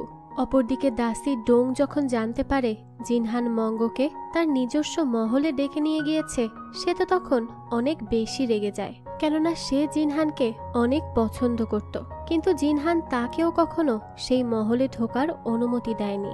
তো রাতের বেলা সে জিনহানের সেই মহলের বাইরে যায় আর সেখানে ঢোকার জন্য জোর জবরদস্তি করতে থাকে, কিন্তু জিনহানের দেহরক্ষী সাংহোয়া কিছুতেই তাকে ভেতরে প্রবেশ করতে দেয় না। তখনই ডোং মঙ্গকে সেখান থেকে বেরিয়ে যেতে দেখে, আর সে কেন যেন তার দিকে রাগান্বিত হয়েই তাকিয়ে থাকে। তো রাতের বেলায় জিনহান যখন রাজমহলে ছিল তখন ডোং তার কাছে যায় আর তার নিজস্ব মহলে থাকার জন্য বিভিন্ন বাহানা করতে থাকে, কিন্তু জিনহান বেশ কৌশলেই তাকে এড়িয়ে যায়। জিনহান তাকে বলে যে সে ওই মহল শুধুমাত্র বাদুক খেলার জন্যই বানিয়েছে, আর যদি সে ওই মহলে প্রবেশ করতে চায় তাহলে তাকে মঙ্গকে বাদুক খেলায় হারাতে হবে, তবেই সে ওই মহলে প্রবেশ করতে পারবে, তার আগে নয়। এই কথা শোনার পর ডোংয়ের আর কিছুই বলার থাকে না, কারণ সে তো বাদুক খেলতেই জানত না। অপরদিকে হিসু যখন বাড়িতে ফিরছিল তখন সে খেয়াল করে দুজন লোক তার পিছু করছে, আর দেখা যায় তারা আসলে দেহরক্ষী সাংহোয়ারই লোক ছিল। সাংহোয়া ছোটবেলা থেকেই জিনহানের সাথে থেকেছে, তাই সে সবসময় জিনহানের জন্যই ভাবতে থাকে। তার যেন কোনোভাবে কোনো ক্ষতি না হয় সে সবসময় সেদিকে খেয়াল রাখে, আর তার জন্য যা করা দরকার সে সব কিছুই করে। এ কারণেই সে নিজের লোকেদের মঙ্গোর পিছু করতে পাঠিয়েছিল, যাতে করে তারা মঙ্গোর ব্যাপারে সব তথ্য সংগ্রহ করে আনতে পারে। সে তো কিছুতেই জিনহানের জীবন নিয়ে কোনো ঝুঁকি নিতে চায় না। অন্যদিকে হিসু আগেই উনিয়ন আর তার মাকে বলে রেখেছিল তারা যেন সকলের সামনে সব সময় তাকে মাস্টার বলেই সম্বোধন করে, যেন কেউ তাকে সন্দেহ করতে না পারে। তো যখনই উনিয়নের মা লক্ষ্য করে যে হিসুর পেছনে দুজন লোক এসেছে, তখন সে জোরে জোরে তাদের শুনিয়ে বলতে থাকে, মালিক, আপনি এসে গেছেন, আপনার জন্য কি খাবারের ব্যবস্থা করব। এসব শুনে তো সেই লোকেরা মনে করে এখানে তো সবকিছু নর্মাল আছে, তাই তারা সেখান থেকে চলে যায়। এদিকে ঘরে এসে হিসু জিনহানের কথাই ভাবছিল। সে ভাবতে থাকে এই 3 বছরে জিনহান কতটা বদলে গিয়েছে, যে এক সময় হিসুর জন্য নিজের ভাইয়ের সাথেও লড়াই করেছিল, আজ সেই জিনহান তারই গর্দান নেওয়ার কথা বলেছে। এইসব ভেবে তার অনেক শরীর খারাপ হতে শুরু করে, আর সে সেখানেই অজ্ঞান হয়ে যায়। উনিয়নের তখন হিসুর জন্য অনেক চিন্তা হতে থাকে। সেও চাইতো না হিসুর জীবনে কখনো কোনো ঝুঁকি আসুক, তাই সে তাকে বারবার নিষেধ করতে থাকে যে সে যেন এসব কাজ থেকে ফিরে আসে। কিন্তু হিসু তো কোনো কথা শুনতেই রাজি ছিল না। সে পরের দিন থেকেই নিজের কাজ শুরু করে দেওয়ার সিদ্ধান্ত নেয়। এ কারণেই সে পরের দিন মিয়ংহার সাথে দেখা করে তার কাছ থেকে সাহায্য নেওয়ার জন্য, কেননা সে জানতো মিয়ংহার মনেও জিনহানের জন্য অনেক বেশি রাগ জমা হয়ে আছে, কারণ সে তার বাবাকে হত্যা করেছিল, আর একসময় সে হিসুকে পছন্দও করত। তো হিসু তাকে নিজের প্ল্যানিং এর কথা বললে মিয়ংহা তাকে বলে তার ভাবার জন্য কিছুটা সময় চাই। এরপর সে জিনহানের সাথে বাদুক খেলতে যায়। খেলার সময় সে জিনহানকে বাজি ধরে খেলার প্রস্তাব দেয়। সে বলে যদি জিনহান জিতে যায় তবে জিনহান যা বলবে সে সেটাই করবে, আর যদি সে জিতে যায় তবে জিনহানের তার যে কোনো একটা কথা মানতে হবে। জিনহানও এই শর্তে রাজি হয়ে যায়। এরপর তারা অনেক ডেডিকেশনের সাথে দুজন মিলে বাদুক খেলতে থাকে। কেউই কাউকে হারাতে পারছিল না। তারা এতটাই ডেডিকেশনের সাথে খেলছিল যে তাদের খেলা সেদিন সমাপ্তই হয় না। তারা তখন বুঝতে পারে তাদের এই গেম শেষ হতে আরও 1-2 দিন সময় লেগে যাবে, তাই তারা পরের দিন আবারও খেলার সিদ্ধান্ত নেয়, আর সেদিনের মতো সেখানেই খেলা শেষ করে। কিন্তু পরের দিন জিনহান খেলতে চায় না। সে মানা করে দেয়, কেননা সে মঙ্গোর উপর অনেক রেগেছিল, কারণ সে মহলে ফেরার সময় মঙ্গোর সাথে মিয়ংহাকে কথা বলতে দেখেছিল, আর এতে করে সে অনেক বেশি রেগে যায়। আসলে তো সে তাদের দুজনকে একসাথে কথা বলতে দেখে জেলাস ফিল করছিল। একজন ছেলে বন্ধুকে আরেকজনের সাথে কথা বলতে দেখে কেউ কি এভাবে জেলাস ফিল করে? সে কি শুধুই বন্ধুত্বের জন্য এমন করছিল, নাকি সে জেনে গিয়েছিল যে মঙ্গোই হিসু? এই সবই আমরা পরেই জানতে পারবো। যাই হোক, এরপর দেখা যায় জিনহান হিসুকে একটা চিঠি লেখে আর তাকে জানায় সে আজকে বাদুক খেলবে না, আর মঙ্গো যেন আজকে তার সামনে না আসে। মঙ্গো তো বুঝতে পারছিল না জিনহান কেন এমন কথা বলেছে। অন্যদিকে সেই দিনই মহলে হিউনবু ফিরে আসে, যার কথাতেই হংজান আর হিসুকে শাস্তি দেওয়া হয়েছিল। তো মঙ্গোর মহলে আসায় যদি কারো সব থেকে বেশি সমস্যা হয়ে থাকে সেটা ছিল রাজমাতা, কেননা মঙ্গোর জন্য এখন রাজমাতা জিনহানের নিজস্ব মহলের ভেতরের খবরও জানতে পারছে না। তো এর আগে যাদের সাথে জিনহান বাদুক খেলেছে, রাজমাতা তাদের সকলকেই নিজের দলে নিয়ে নিয়েছিল, আর এভাবে করে সে জিনহানের নিজস্ব মহলের সকল খবর সংগ্রহ করত। তাই সে এবারও সিদ্ধান্ত নেয় মঙ্গোকেও সে নিজের দলে নিয়ে নিবে। কিন্তু সমস্যা ছিল, সে যদি মঙ্গোকে ডেকে পাঠায় তবে জিনহান একথা জেনে যাবে, আর রাজমাতা কি করার চেষ্টা করছে সেটাও সে বুঝে যাবে। তাই সে এই কাজের জন্য মহারানীকে ব্যবহার করার সিদ্ধান্ত নেয়। সেই অনুযায়ী সে মহারানীকে বলে সে যেন মঙ্গোকে ডেকে পাঠায়। সে মহারানীর মহলে এসে মঙ্গোর সাথে দেখা করবে। তো এই কথাটা সে এজন্যই বলেছিল যাতে জিনহান কিছু জেনে গেলেও সব দোষ মহারানীর উপরেই সে চাপিয়ে দিতে পারে। মহারানীও তো কম না, সে রাজমাতার এই ষড়যন্ত্র বেশ ভালোভাবেই বুঝতে পারে, কিন্তু সে এত বেশি ভীতু ছিল যে তার রাজমাতার বিরুদ্ধে যাওয়ার মতো কোনো সাহসী ছিল না, তাই সে কিছু বলতেও পারে না। কিন্তু হিসুর গুপ্তচর হৈয়ং এই সমস্ত ব্যাপার জেনে যায়। আর সে একটা চিঠি লিখে হিসুর বাদুক খেলার পাত্রের ভেতর সেটা লুকিয়ে রাখে, যাতে করে হিসু এই সমস্ত ব্যাপারে জানতে পারে। তো হিসু যখন এই চিঠি পড়ছিল তখনই রাজমাতার লোক এসে তাকে ডেকে পাঠায়। তাকে মহারানীর মহলে নিয়ে যাওয়া হয়। মহারানী আড়ালে থেকে হিসু অর্থাৎ মঙ্গর সাথে কথা বলছিল। তার কণ্ঠ শুনেই হিসু বুঝতে পারে সে কত বেশি ভয় পেয়ে আছে। তখনই সে মহারানীকে অভয় দিয়ে বলে তার কাছে একটা প্ল্যান আছে, কিন্তু কি সেই প্ল্যান সেটা আমাদের এখনই জানানো হয় না। তো কিছুক্ষণ পরে রাজমাতা সেখানে আসে। প্রথমে তো সে মঙ্গর সাথে বেশ মিষ্টি মিষ্টি কথা বলতে থাকে তাকে নিজের দলে নেওয়ার জন্য, কিন্তু যখনই সে বুঝতে পারে মঙ্গ তার হাতে আসবে না তখন সে তাকে হুমকি দিতে শুরু করে। ঠিক সেই সময়ই সেখানে জিনহান চলে আসে, আর তাকে দেখে তো রাজমাতা বেশ ঘাবড়ে যায়। জিনহান এসেই তাকে জিজ্ঞেস করে মঙ্গকে তার অনুমতি ব্যতীত এখানে কে ডেকেছে। রাজমাতা তখন সব দোষ মহারানীর উপর দিয়ে দিতে থাকে আর বলতে থাকে মহারানী তাকে এখানে ডেকেছে, সে তো এখানে কেবল মহারানীর শরীরের অবস্থা জিজ্ঞেস করতে এসেছিল। তো রাজমাতা সেখান থেকে দ্রুত কেটে পড়তে চাইছিল, কিন্তু জিনহান তাকে সেখানেই বসে থাকতে বলে। সে মহারানীকে জিজ্ঞেস করে সে মঙ্গকে কেন ডেকে পাঠিয়েছিল। মহারানী জবাবে বলে সে রাজকুমারকে বাদুক খেলা শেখানোর জন্য মঙ্গকে এখানে ডেকেছিল, কেননা রাজকুমার তাকে বলেছিল সে বাদুক খেলা শিখতে চায়। মঙ্গ তার কথায় সমর্থন করে, তাই জিনহান তখন রাজকুমার মুনসংকে ডেকে পাঠায়। রাজকুমার মুনসং আগের রাজা অর্থাৎ জিনহানের ভাইয়ের ছেলে ছিল, যাকে মহারানী নিজের ছেলের মতোই ভালোবাসত, যদিও রাজমাতা তাকে মোটেও সহ্য করতে পারত না। তো জিনহান রাজকুমার মুনসংকে এই ব্যাপারে জিজ্ঞেস করলে সে জবাব দেয় সেই আসলে মহারানীকে বাদুক খেলা শেখানোর জন্য ব্যবস্থা করতে বলেছিল।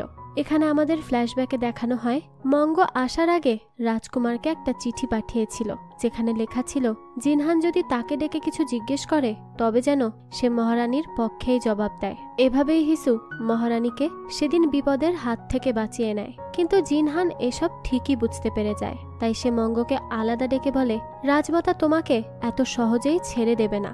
যদি এরপরেও সে তোমাকে বিরক্ত করে বা কোনো বিপদে ফেলার চেষ্টা করে তাহলে তুমি কি করবে। তো এর জবাবে মঙ্গ বলে আপনি তো আছেন মহারাজ, আপনি কি আমাকে বাঁচাবেন না।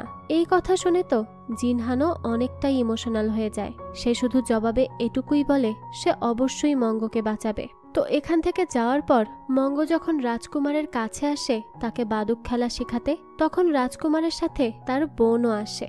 এখানে আমরা জানতে পারি রানী মারা গিয়েছে, তাকে কেউ বিষ দিয়ে হত্যা করেছে, আর তার মৃত্যুর পর রাজকুমারী মায়ের মতো রাজকুমারকে দেখাশোনা করত। আর সে জানতো তাদের আশেপাশে অনেক শত্রু রয়েছে, তাই সে রাজকুমারকে কোথাও একা ছাড়ত না। এখানে এসেও সে মঙ্গকে বেশ সন্দেহের সাথেই দেখতে থাকে, কিন্তু যখনই তারা মিয়ংহাকে দেখে তখন তারা কিছুটা স্বস্তি পায়, আর তারা মঙ্গকে কিছুটা বিশ্বাসও করে, কেননা মিয়ংহা তাদের মামা মিনিস্টার কিমের ছেলে ছিল। এখানে মিয়ংহাও হিসুর প্ল্যান বুঝতে পারে। মূলত সে জিনহানকে সিংহাসন থেকে সরিয়ে রাজকুমারকে সিংহাসনে বসাতে চাইছিল, কেননা রাজকুমার আগের রাজার ছেলে ছিল, তাই উত্তরাধিকারী হিসেবে তারই রাজা হওয়ার অধিকার বেশি। আর জিনহানকে সিংহাসন থেকে সরিয়ে রাজকুমারকে সিংহাসনে বসাতে পারলে হিসুরও তার উপর প্রতিশোধ নেওয়া হবে। আর এটা বুঝতে পারার পর মিয়ংহা হিসুকে শক্ত করে জড়িয়ে ধরে। আর এখানে আমরা বুঝতে পারি সে হিসুকে এখনো অনেক বেশি ভালোবাসে, কিন্তু তাদের এভাবে জড়িয়ে ধরে থাকা মহারাজ জিনহান দূর থেকে দেখে ফেলে। আর তাদের এভাবে দেখে তো জিনহানের অনেক বেশি খারাপ লাগে, কিন্তু সে বুঝতে পারে না কেন তার এত বেশি খারাপ লাগছে। তাই সে চিৎকার করে তাদের বলে ওঠে তোমরা এখানে কি করছো। মিয়ংহা তখন দ্রুত নিজেকে সামলে নিয়ে বলতে থাকে মঙ্গ তার কাজিন ব্রাদার, আর তারা অনেক ভালো বন্ধুও, আর এতদিন পরে দেখা হওয়ার জন্য সে আবেগে তাকে জড়িয়ে ধরেছিল। তো সে জিনহানের কাছে মাফ চাইতে থাকে। জিনহান তো কিছু না বলেই সেখান থেকে চলে যায়। পরবর্তীতে যখন সে মঙ্গর সাথে বাদুক খেলছিল সে বেশ রেগে যায় আর বলতে থাকে তোমরা মনে হয় খুব বেশি ভালো বন্ধু, তাই না? সত্যি করে বলো তো তোমরা দুজন মিলে কি ষড়যন্ত্র করছো আমার বিরুদ্ধে।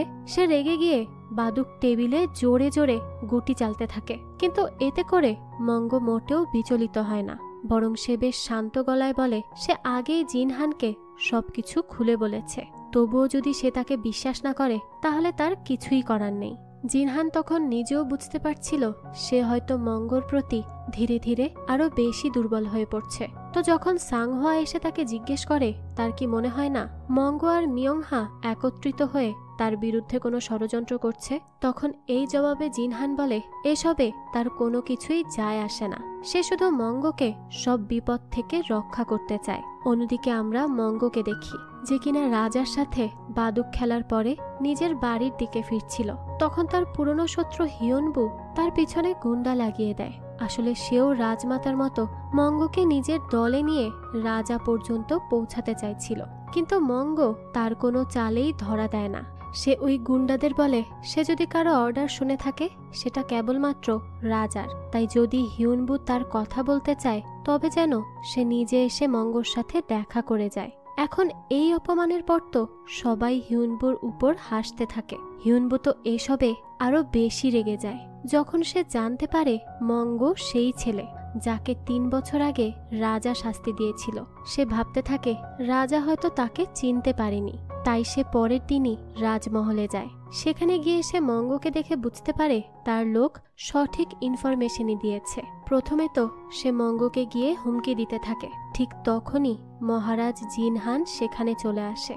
তখনই সে মহারাজ জিনহানকে বলতে থাকে, মহারাজ এটা তো সেই ছেলে যাকে আপনি 3 বছর আগে শাস্তি দিয়েছিলেন, আপনি হয়তো তাকে চিনতে পারেননি, তাই তাকে এই রাজ্যে আবারও জায়গা দিয়েছেন। তো এর জবাবে জিনহান বলে তোমার কি মনে হয় আমি চোখে দেখি না? চুপচাপ নিজের কাজ করো আর এখান থেকে চলে যাও, খামোখা আমার সময় নষ্ট করো না তো। তো এরপর জিনহান মঙ্গোকে বলে এখন থেকে একজন সিপাহী সব সময় তার সাথে থাকবে যাতে তার কোনো বিপদ না হয়। মঙ্গো তো এতে কিছুতেই রাজি হয় না, কিন্তু জিনহান তো তার কোনো কথাই শোনে না। পরের দৃশ্যে আমরা দেখি জিনহানের ভাই অর্থাৎ আগের রাজার মৃত্যুবার্ষিকী, তাই সে তার কবরে পুজো করতে যাবে।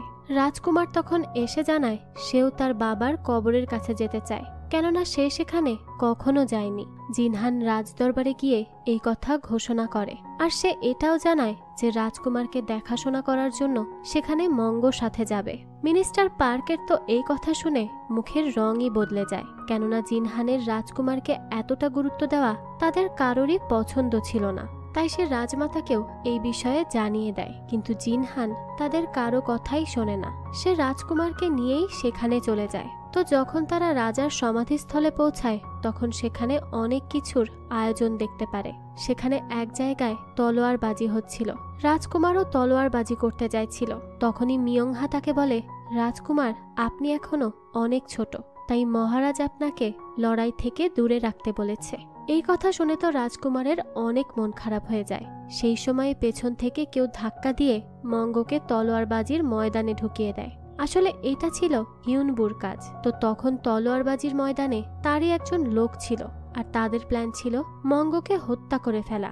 প্রথমে তো মঙ্গো সেখান থেকে বেরিয়ে আসতে চাইছিল, কিন্তু যখনই সে দেখতে পায় রাজকুমার অনেক খুশি হয়েছে আর সে চাইছে তার মাস্টার তলোয়ারবাজি করে সেখান থেকে জিতে আসুক, তখন সে তলোয়ারবাজিতে অংশগ্রহণ করার সিদ্ধান্ত নেয়।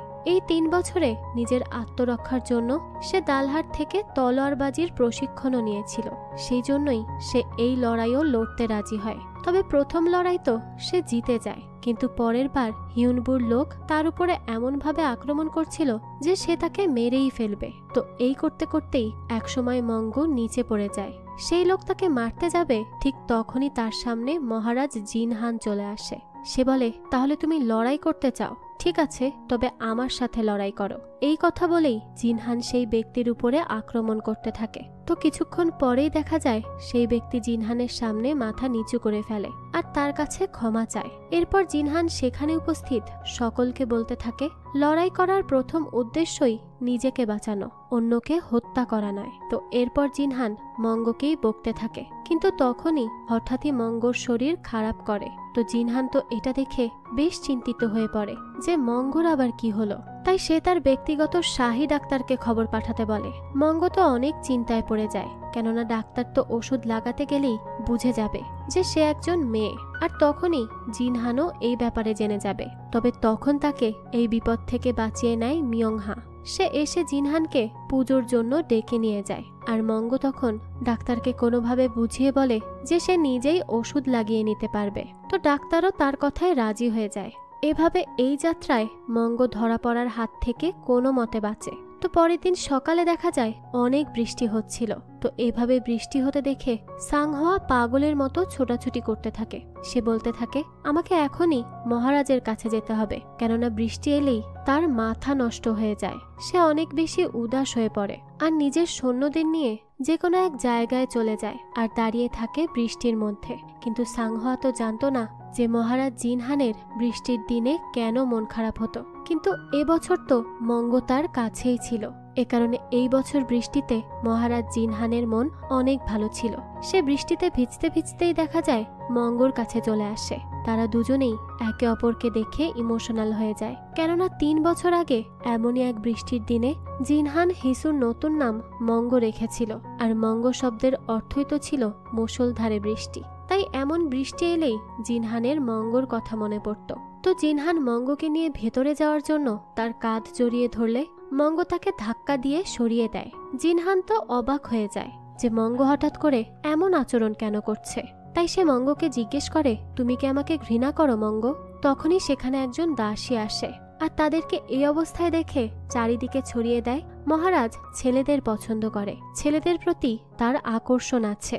চারদিকে এই খবর ছড়িয়ে পড়াতে মন্ত্রীরা জিনহানকে ডেকে বলতে থাকে, হয় তাকে মঙ্গোকে চাকরি থেকে বের করে দিতে হবে, আর নয়তো একজন দাসীর সাথে রাত কাটাতে হবে। তবেই প্রমাণিত হবে জিনহান স্বাভাবিক, সে ছেলেদের প্রতি আকৃষ্ট নয়। তো পরের দিন বাদুক খেলার সময় মঙ্গো জিনহানকে তার ব্যাপারে হওয়া এই সব রিউমারের কথা বলে। তো এর জবাবে জিনহান বলে, এসব শুনে তো তার হাসি পায়। তখন মঙ্গো তাকে বলে জিনহান যেন তার সাথে মহলের বাইরে যায়, তবেই সে জানতে পারবে যে প্রজারা তার সম্পর্কে কি কি কথা বলে বেড়াচ্ছে। তো সে রাজার সাথে বাজিও ধরে আর বলে যে নিজের সম্পর্কে এসব শুনে যদি জিনহান হাসতে পারে তবে জিনহান জিতবে, আর যদি সে হাসতে না পারে তবে মঙ্গো জিতবে। এরপরে তারা এই উদ্দেশ্যেই বাজারে যায় যে প্রজারা রাজার সম্পর্কে কি বলছে সেটাই আজ জিনহান শুনবে। যাই হোক, তো তারা একসাথে বাইরে বেরিয়ে সেখানে বেশ এনজয় করছিল। একসময় দেখা যায় কোনো একটা বিষয় নিয়ে মঙ্গো হাসতে থাকে, আর তার এমন হাসি দেখে জিনহান তো মুগ্ধ হয়ে তার দিকেই তাকিয়েছিল।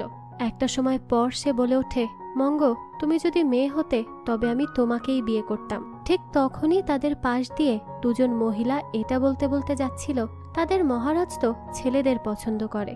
এটা শুনে তো জিনহানের এখন নিজের উপরেই সন্দেহ হতে থাকে যে সে কি আসলেই ছেলেদেরকে পছন্দ করে। তো নিজের ডাউট ক্লিয়ার করতে সে সাংহোয়াকে গিয়ে জড়িয়ে ধরে, তারপর তার গালের সাথে নিজের গালও ঘষে। আর তখন সে শিওর হয় না, সে ছেলেদের পছন্দ করে না। আর সাংহোয়া তো জিনহানের এসব কাজকর্ম দেখে একদম অবাক হয়ে যায়। সে যে কি রিয়াক্ট করবে সেটাই বুঝতে পারে না। অন্যদিকে রাজমাতা দাসী ডোংকে জিনহানের জন্য প্রস্তুত করতে থাকে, কেননা আজকে তার সাথে জিনহানের রাত কাটাতে হবে, যাতে করে প্রমাণিত হয় জিনহানের চরিত্রে কোনো সমস্যা নেই, সে শুধুমাত্র মেয়েদেরকেই পছন্দ করে। জিনহান তো এমনটা মোটেও করতে চাইছিল না, কিন্তু তাকে এক প্রকার বাধ্যই করা হয়। পরবর্তীতে জিনহান ডোংয়ের সাথে ঘনিষ্ঠ হওয়ার অনেক চেষ্টা করে, কিন্তু সে কিছুতেই এটা করতে পারে না। তাই সে ডোংকে ওখানেই রেখে উঠে চলে যায়। ডোং তাকে আটকানোর অনেক চেষ্টা করে, কিন্তু জিনহান তার কোনো কথাই শোনে না। সে সেখান থেকে উঠেই চলে যায়। তো বাইরে এসে সে জানতে পারে মঙ্গোকে কোথাও খুঁজে পাওয়া যাচ্ছে না। এটা শুনেই তো জিনহানের অনেক চিন্তা হতে থাকে। জিনহান মঙ্গোর জন্য যে সিপাহীকে ঠিক করে রেখেছিল সে জিনহানকে বলে মঙ্গো হঠাৎ করেই রাস্তা থেকে গায়েব হয়ে গিয়েছে।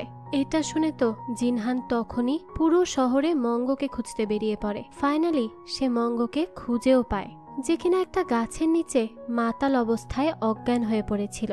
জিনহান সাথে সাথেই তাকে উঠিয়ে পাশের একটা বাড়িতে নিয়ে যায়, আর সেই বাড়িটা ছিল মিনিস্টার কাং এর, হিসু অর্থাৎ মঙ্গোর নিজের বাড়ি। জিনহান তাকে নিয়ে গিয়ে শুইয়ে দেয় ভেতরে। এরপর সে মঙ্গোর টুপি আর কাপড় খুলে দিতে যায়, যাতে করে সে আরামে ঘুমাতে পারে। কিন্তু যখনই সে মঙ্গোর কাপড় খুলতে শুরু করে তখনই সে চিৎকার করে উঠে বসে। আর সেই সময়ই এই প্রথমবারের মতো জিনহান বুঝতে পারে যে মঙ্গো আসলে একজন মেয়ে, সে কোনো ছেলে নয়। এটা দেখে তো সে অবাক হয়ে তার দিকেই তাকিয়ে থাকে। সে মঙ্গোকে বলে, তুমি আমাকে এত বড় ধোঁকা দিলে। জিনহান রাগ করে সেখান থেকে চলেই যাচ্ছিল, তখনই মঙ্গো এসে তাকে আটকায় আর তাকে সরাসরি কিস করে বসে। তখনই ফ্ল্যাশব্যাকে আমরা দেখি মঙ্গ যখন জানতে পারে যে জিনহান দাসী দোংয়ের সাথে রাত কাটাবে, তখন সে অনেক বেশি দুঃখ পেয়ে যায়। সেই সময়ে মিয়ংহার সাথে তার দেখা হলে সে মঙ্গকে বলে, তুমি যেভাবে মহারাজের দিকে ভালোবাসার নজরে তাকাও, আমার মনে হয় না তুমি তার উপরে বদলা নিতে পারবে। এসব কিছুতে চিন্তিত আর অতিষ্ঠ হয়ে মঙ্গ মদ পান করতে চলে যায়। সেখানে একজন গিসেং এর সাথে তার দেখা হয়, যে তাকে বলে তার মনে যেটা আছে সেটা যেন সে করে ফেলে। যতক্ষণ সেটা সে পূরণ না করবে ততক্ষণ সে মানসিকভাবে শান্তি পাবে না, আর না সে সেখান থেকে বেরিয়ে আসতে পারবে। এ কথা মনে করেই মঙ্গ রাজা জিনহানকে কিস করেছিল, কিন্তু এর পরেই দেখা যায় জিনহান তাকে অনেক বেশি ভালোবাসতে শুরু করে। তারা একে অপরের অনেকটা কাছে চলে আসে, দুজনে অনেক ঘনিষ্ঠ হয়ে যায় এবং একসাথে পুরোটা রাত কাটায়। তো এর পরে আমরা দেখি তারা দুজনেই একে অপরের প্রতি ভালোবাসা অনুভব করতে পেরেছে। এখানে আমাদের অতীতের একটা দৃশ্য দেখানো হয়, যখন মঙ্গকে জিনহান শাস্তি দিয়েছিল। তারপর থেকে মঙ্গর জন্য সে অনেক বেশি কষ্ট পেত, এমনকি তার জন্যই সে এমন একাকিত্বে ডুবে গিয়েছিল। বর্তমানে জিনহান ভাবছিল সে কি করে বুঝতে পারেনি মঙ্গ একজন মেয়ে। তো জিনহান মঙ্গকে বলে, আমি তোমার আসল নাম, তোমার এই ছদ্মবেশ ধরার কারণ বা তোমার অতীত সম্পর্কে কোনো কিছুই জিজ্ঞেস করব না। আমি শুধু এতটুকুই বলবো, আমি তোমাকে পছন্দ করতাম, আর সেটা অনেক আগে থেকেই, কিন্তু নিজের অনুভূতি বুঝতে পারিনি। তবে আজ যখন জানতে পারলাম তুমি একজন মেয়ে, তখন আমি নিজের অনুভূতি সম্পর্কে বুঝতে পেরেছি। অন্যদিকে মিনিস্টার পার্ক জানতে পারে দাসী ডোংয়ের সাথে জিনহান রাত কাটায়নি। এই কথা শুনে তো সকল মিনিস্টার তাকে জিনহানের ব্যাপারে কোনো একটা অ্যাকশন নিতে বলে। তারা মিনিস্টার পার্ককে বলে জিনহানের প্রত্যেকটি পদক্ষেপের উপরে নজর রাখতে। অপরদিকে আমরা জিনহানকে দেখি, যে ভোর রাতে হিসুর পাশে বসে ভাবছিল সে যদি এখন মঙ্গকে মহলে নিয়ে যায়, তাহলে মিনিস্টাররা, দাসী ডোং, এরা সকলেই মঙ্গর কোনো না কোনো ভাবে সমস্যা সৃষ্টি করবে। তারা সবসময় চেষ্টা করবে কিভাবে মঙ্গর ক্ষতি করা যায়। তো এইসব ভেবেই সে মঙ্গর থেকে বিদায় না নিয়েই চুপচাপ সেখান থেকে উঠে চলে যায়। সে ভেবেছিল হিসু ঘুমিয়ে আছে, কিন্তু সে জেগেছিল। তো জিনহান সেখান থেকে বের হয়েই বাইরে দাঁড়িয়ে থাকা নিজের দেহরক্ষী সাংহুয়াকে বলে মঙ্গ যেন এই বাড়ি থেকে বের হতে না পারে, তাকে যেন এই বাড়িতেই বন্দি করে রাখা হয় যতক্ষণ সে পরবর্তী আদেশ না দিচ্ছে। মূলত সে এটা হিসুর সুরক্ষার জন্যই করেছিল, কেননা যখন মিনিস্টাররা জানতে পারবে জিনহান দাসী ডোংয়ের সাথে রাত কাটায়নি, বরং মঙ্গর সাথে এখানে ছিল, তখন তারা কোনো না কোনো ভাবে তার ক্ষতি করার চেষ্টা করবে। তো মহলে গিয়ে সে জানতে পারে চায়না থেকে একজন গুরুত্বপূর্ণ ব্যক্তি কোরিয়াতে আসছে, যে কিনা চায়নার রাজার একটা চিঠি নিয়ে আসছিল। মিনিস্টার পার্ক এসে জিনহানকে জানায় সেই ব্যক্তি অনেক জায়গায় থেমে থেমে রাজমহলের দিকে আসছে, কেননা সে বিভিন্ন জায়গাতে ভুল ভ্রান্তি ধরার চেষ্টা করছে, যাতে করে কোরিয়াকে বদনাম করতে পারে। এরপর মিনিস্টার পার্ক জিনহানকে বলে সে ওই ব্যক্তিকে 3 দিনের ভিতর মহলে নিয়ে আসতে পারবে, যাতে করে সে কোরিয়ার দোষ ত্রুটি খুঁজে বের করতে না পারে। কিন্তু এর জন্য তার একটা শর্ত আছে। তো সেই শর্তের ব্যাপারে জানতে চাইলে সে জানায় মঙ্গকে জিনহানের রাজ্য থেকে বের করে দিতে হবে। এখানে প্রশ্নটা নিজের দেশের, এ কারণে জিনহান তাকে মানা করতে পারে না। সে বলে তুমি আগে তাকে 3 দিনের ভেতরে এখানে হাজির করো, তারপর দেখছি। তো পরের দৃশ্যে আমরা দেখতে পাই মিনিস্টার পার্ক 3 দিনের আগেই সেই ব্যক্তিকে মহলে এনে হাজির করেছে। তাকে ওয়েলকামের জন্য অনেক বড় পার্টির আয়োজনও করা হয়। সেই ব্যক্তির নাম ছিল ওদাং।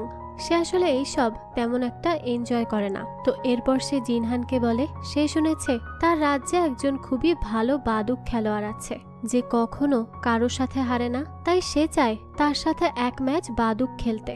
এ কথা শুনে তো মিনিস্টার পার্কের মুখের রঙই বদলে যায়। সে জিনহানকে বলতে থাকে মহারাজ, আপনি তো বলেছিলেন তাকে রাজ্য থেকে বের করে দিবেন, তাহলে সে কেন এখানে আসবে? জবাবে জিনহান বলে আমাদের অতিথির এটাই ডিমান্ড, তাই আমাদের কিছুই করার নেই। কিন্তু তুমি কি চাও তাকে রাগিয়ে দিতে? যদি তা না চাও তবে তার উপরে কোনো কথা বলবে না, সে যা চায় তাই তাকে দিতে হবে। তো মিনিস্টার পার্কের তো এখানে আর কিছুই বলার থাকে না। কিছুক্ষণ পরে মঙ্গ সেখানে উপস্থিত হয়।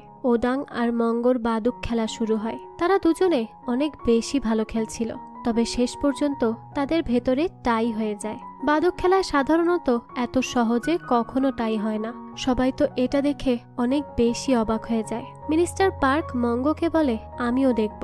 তোমার ভাগ্য কতদিন তোমার সহায় থাকে। কিন্তু তার নজর মঙ্গর উপর থেকে সরে যায় যখন সে জানতে পারে চায়না থেকে রাজকুমারী অর্থাৎ আগের রাজার মেয়ের জন্য বিয়ের প্রস্তাব এসেছে। আর যেহেতু রাজকুমারী চলে গেলে রাজকুমার সম্পূর্ণ একা হয়ে যাবে, তখন তাকে রাস্তা থেকে সরিয়ে ফেলাটাও মিনিস্টার পার্কের জন্য অনেক সহজ হবে। আর সে এই প্ল্যানই করছিল। তো রাজকুমারী জিনহানের কাছে গিয়ে অনেক অনুরোধ করতে থাকে যে জিনহান যেন এই বিয়ে ভেঙে দেয়। সে এই বিয়েতে মোটেও রাজি ছিল না, কারণ সে চলে গেলে তার ভাই সম্পূর্ণ একা হয়ে যাবে। জিনহান নিজেও এই প্রস্তাবে খুশি ছিল না, কিন্তু তার পক্ষে মানা করাটাও সম্ভব ছিল না, কেননা এই প্রস্তাব চায়নার রাজকুমারের থেকেই এসেছিল। তাই না চাইতেও এই বিয়ে তো দিতেই হবে। মঙ্গ তখন রাজকুমারীকে এভাবে কাঁদতে দেখে তার কাছে যায় আর বলতে থাকে তারা বিয়ের কোণে বদলে দিতে পারে। যদিও কাজটা অনেক বেশি বিপজ্জনক, কিন্তু তবুও সকলে এতে রাজি হয়। মঙ্গ তো শুধুমাত্র রাজকুমারীর উপরে দয়া দেখিয়ে এটা করছিল না, সে চাইছিল জিনহানকে সিংহাসন থেকে সরিয়ে রাজকুমারকে সিংহাসনে বসাতে। আর সে প্রতিদিন রাতে নিজেকে নিজের প্রতিশোধের কথা মনে করিয়ে দিত, যাতে করে জিনহানের ভালোবাসা তাকে দুর্বল করে না ফেলে। অন্যদিকে মিনিস্টার পার্কও ধারণা করছিল কোণে বদলে যেতে পারে, তাই সে চায়নার একটা লোককে পাঠায় রাজকুমারীকে দেখে আসার জন্য, যাতে করে সে জানতে পারে রাজকুমারী আসলে দেখতে কেমন। এতে করে পরবর্তীতে কোণে বদলে গেলেও যাতে তারা বুঝতে পারে। এদিকে রাজমাতা রাজকুমারীর সকল দাসীকে বদলে ফেলেছিল। সে নিজের সমস্ত বিশ্বস্ত দাসীকে রাজকুমারীর দাসী করে পাঠিয়েছিল, যাতে করে রাজকুমারী কারো সাহায্য নিতে না পারে। শুধুমাত্র বুনিয়ং সেখানে ছিল। বুনিয়ং হলো সেই দাসী যে কিনা মঙ্গর গুপ্তচর হয়ে কাজ করত। সে মহলে অন্যান্য সকলের থেকে নতুন ছিল বলে তাকে রাজকুমারীর সাথেই থাকতে দেয়া হয়। তো বুনিয়ং বেশ বুদ্ধিমতী ছিল, তাই মঙ্গ তার সাথেই রাজকুমারীকে বদলে ফেলার সিদ্ধান্ত নেয়। তো এরপর চায়নার সেই লোক আসে রাজকুমারীকে দেখতে। তবে সে আসার আগেই তারা রাজকুমারীর জায়গায় বুনিয়ংকে রাজকুমারী বানিয়ে বসিয়ে দেয়। সেই ব্যক্তি এসে বুনিয়ংকে দেখেই হবু বউ ভেবে সেখান থেকে চলে যায়। যেহেতু সেই রাজকুমারী রূপে ছিল, তো পরের দিন রাজকুমারীকে চায়না পাঠানোর কথা হয়। তো প্ল্যান মোতাবেক বুনিয়ংকেই কনের রূপে চায়নাতে পাঠানো হয়। তখন রাজকুমার এসে তার প্রতি অনেক কৃতজ্ঞতা জানায়। সে বলে, আজ থেকে আপনিও আমার বোন। বুনিয়ংকে চায়নার লোকেদের সাথে পালকিতে করে পাঠিয়ে দেওয়া হয়। তখন প্রধান দাসী খেয়াল করে দাসীদের ভেতরে বুনিয়ং নেই। তখন তার বেশ সন্দেহ হতে থাকে, তাই সে দ্রুত রাজমাতা আর মিনিস্টার পার্ককে গিয়ে এই কথা জানায়। মিনিস্টার পার্কও বিষয়টা বুঝতে পারে। তখনই সে তাদের পেছনে দৌড় লাগায় আর সেখানে গিয়ে পালকি থেকে বুনিয়ংকে টেনে বের করে। এই টানাটানিতে তার ঘোমটা সরে যায়। বুনিয়ং তখন নিজের চেহারা লুকানোর অনেক চেষ্টা করতে থাকে। মিয়ংহা গিয়ে মঙ্গকে সমস্ত ঘটনা খুলে বলে। মঙ্গ বুঝতে পারে এখন যেহেতু সকলে এই বিষয়ে জেনে গেছে, তাই অনেক বড় বিপদের সম্ভাবনা রয়েছে। এ কারণেই সে বাধ্য হয়ে জিনহানকে গিয়ে কোণে বদলে ফেলা থেকে শুরু করে সমস্ত ঘটনা জানায়। সব কথা শুনে তো জিনহান অনেক বেশি রেগে যায়। সে মঙ্গকে বলতে থাকে, তুমি এটা ভেবো না যে তোমাকে আমি ভালোবাসি, এজন্য তোমার এত বড় অপরাধ আমি মাফ করে দিব। কিন্তু যখন সে জানতে পারে মঙ্গ এসব রাজকুমারীকে বাঁচানোর জন্যই করেছে, তখনই সে শান্ত হয়। তো পরের দৃশ্যে আমরা জিনহানের সামনে দেখি মিনিস্টার পার্ককে। সে জিনহানকে এসে বলছিল, রাজকুমারী আপনার সাথে ধোঁকা করেছে আর চায়নার লোকেরা সমস্ত বিষয় জেনে গিয়েছে। তারা জেনে গিয়েছে যে কোণে বদলে ফেলা হয়েছে, আর এ কারণে তারাও খুব বেশি রেগে আছে। মূলত সে বলছিল যখন সে রাজকুমারী অর্থাৎ দাসী বুনিয়ং এর ঘোমটা সরিয়ে ফেলেছিল, তখন চায়নার লোকেরা তার চেহারা দেখেছিল। আর চায়নার যেই ব্যক্তি আগে গিয়ে রাজকুমারীকে দেখে এসেছিল, সে তো এটাই ছিল। এর আগেও সে বুনিয়ংকেই দেখেছিল, তাই তারা ভাবে কোণে বদলে যায়নি। মিনিস্টার পার্ক হয়তো অযথাই নাটক করছে, তাই তারা মিনিস্টার পার্ককে আর কোনো কথা বলার সুযোগ না দিয়ে তার ঘোমটা সসম্মানে উঠিয়ে দেয় আর সেখান থেকে চলে যায়। কিন্তু মিনিস্টার পার্ক জিনহানকে এসে সব মিথ্যা কথা বলছিল, যাতে করে জিনহান আরো বেশি রেগে যায়। কিন্তু জিনহান উল্টো মিনিস্টার পার্ককে বলে চায়নার সেই লোকদের তার কাছে ডেকে আনতে। এখন চায়নার লোকেদের যদি জিনহানের সামনে আনা হয়, তাহলে তো এমনিতেও সে সমস্ত সত্যি ঘটনা জেনে যাবে। তাই মিনিস্টার পার্ক বাধ্য হয়েই নিজের সব দোষ স্বীকার করে আর সব সত্যি কথা বলে দেয়। তার উপরে অনেক রেগে যায়। সে বলে সবকিছু যেমন হচ্ছে তেমনটাই চলতে দিতে, আর যদি চায়নার লোকেরা এই ব্যাপারে এখন কোনো কিছু জেনে যায় তবে সে মিস্টার পার্কের গর্দান নিয়ে নিবে। এই কথা বলেই সে সেখান থেকে চলে যায়। অন্যদিকে রাজকুমারীকে দেখানো হয় সে হেঁটে হেঁটে দূরে কোনো নিরাপদ স্থানে চলে যাচ্ছিল। তখনই সে নিজের সামনে জিনহানের কিছু লোককে দেখতে পায়। তারা তার জন্য পালকি নিয়ে এসেছিল। তারা বলে তারা রাজার আদেশে রাজকুমারীর জন্য পালকি নিয়ে এসেছে, যাতে করে তারা রাজকুমারীকে নিরাপদ জায়গায় পৌঁছে দিতে পারে। এদিকে রাজকুমার আর জিনহান একসাথে বসেছিল। তখন রাজকুমার জিনহানকে বলে সে ভেবেছিল জিনহান তাকে অনেক বকবে, তো এর জবাবে জিনহান বলে সে চায়নাদের সেই প্রস্তাবে রাজি হয়েছিল, কেননা সে যদি এটা না করত তবে চায়না থেকে আবারও তাদের রাজ্যে আক্রমণ করা হতো। তাই নিজের প্রজাদের বাঁচাতেই সে এই প্রস্তাবের বিরুদ্ধে কোনো কিছু বলতে পারেনি। তো সবকিছু শুনে রাজকুমারও নিজের ভুল বুঝতে পারে। সে বুঝতে পারে জিনহান আসলে তাদের পক্ষেই রয়েছে আর সে তাদেরকে অনেক ভালোবাসে। তো এরপর জিনহান মঙ্গোকে ডেকে পাঠায়। সে মঙ্গোকে বলে তুমি যদি আমার সাথে থাকো তবে কখনোই হয়তো নিরাপদে থাকতে পারবে না, কিন্তু আমি চাই তোমার সাথে থাকতে। তাই তুমি ভেবে কালামাকে এই ব্যাপারে জানাবে যে তুমি আসলে কি করতে চাও। তো পরের দিন অনেক বেশি বৃষ্টি হচ্ছিল। তো জিনহান যখন দাঁড়িয়ে দাঁড়িয়ে এই বৃষ্টি দেখছিল তখনই তার কাছে মঙ্গো আসে। জিনহান তাকে দেখেই জড়িয়ে ধরে। মঙ্গো আসলে তার সাথে থাকতেই এসেছিল, কেননা সে জিনহানকে আরো কাছ থেকে জানতে চাইছিল। তার মনে হচ্ছিল সে হয়তোবা জিনহানকে ভুল বুঝেছে, হয়তো জিনহান আসলেই একজন ভালো মানুষ। তো রাতের বেলা হঠাৎই অনেক জোরে বিজলি চমকে ওঠে। জিনহান খবর পায় আগের রাজা অর্থাৎ তার ভাই তার জন্য যে গাছ লাগিয়েছিল সেটার উপরে বিজলি পড়ে গেছে আর সেই গাছে আগুন লেগে গিয়েছে। এই কথা শুনে সে খুব বেশি চিন্তিত হয়ে পড়ে। সে রাজমাতার কাছে গিয়ে বলে ঈশ্বর কি তার উপরে অনেক বেশি রাগান্বিত যে কারণে এমনটা হলো।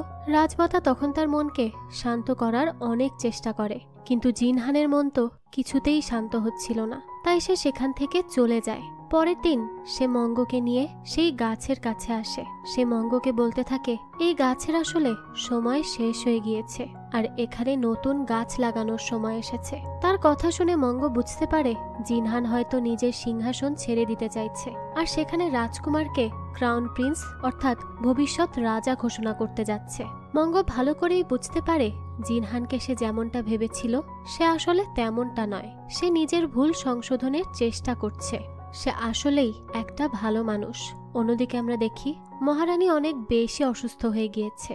সে বুঝতে পারে সে আর বেশি দিন বাঁচবে না। তাই সে রাজকুমার মুনসং এর জন্য খুব চিন্তা করতে থাকে, কেননা তার মৃত্যুর পর রাজকুমারকে দেখে শুনে রাখার আর কেউ ছিল না। সে এটাও ভাবতে থাকে যে একবার যদি সে মারা যায় তাহলে তো রাজমাতা সুযোগ পেলেই মুনসংকে হত্যা করে ফেলবে, কারণ সে কখনোই চায় না মুনসং বেঁচে থাকুক আর তার ছেলের সিংহাসন দখল করুক। তো মহারানী এই সব ভেবে যখন কুল পাচ্ছিল না তখনই সে মঙ্গোকে ডেকে পাঠায়, কেননা এর আগেও মঙ্গো মহারানীকে সাহায্য করেছিল।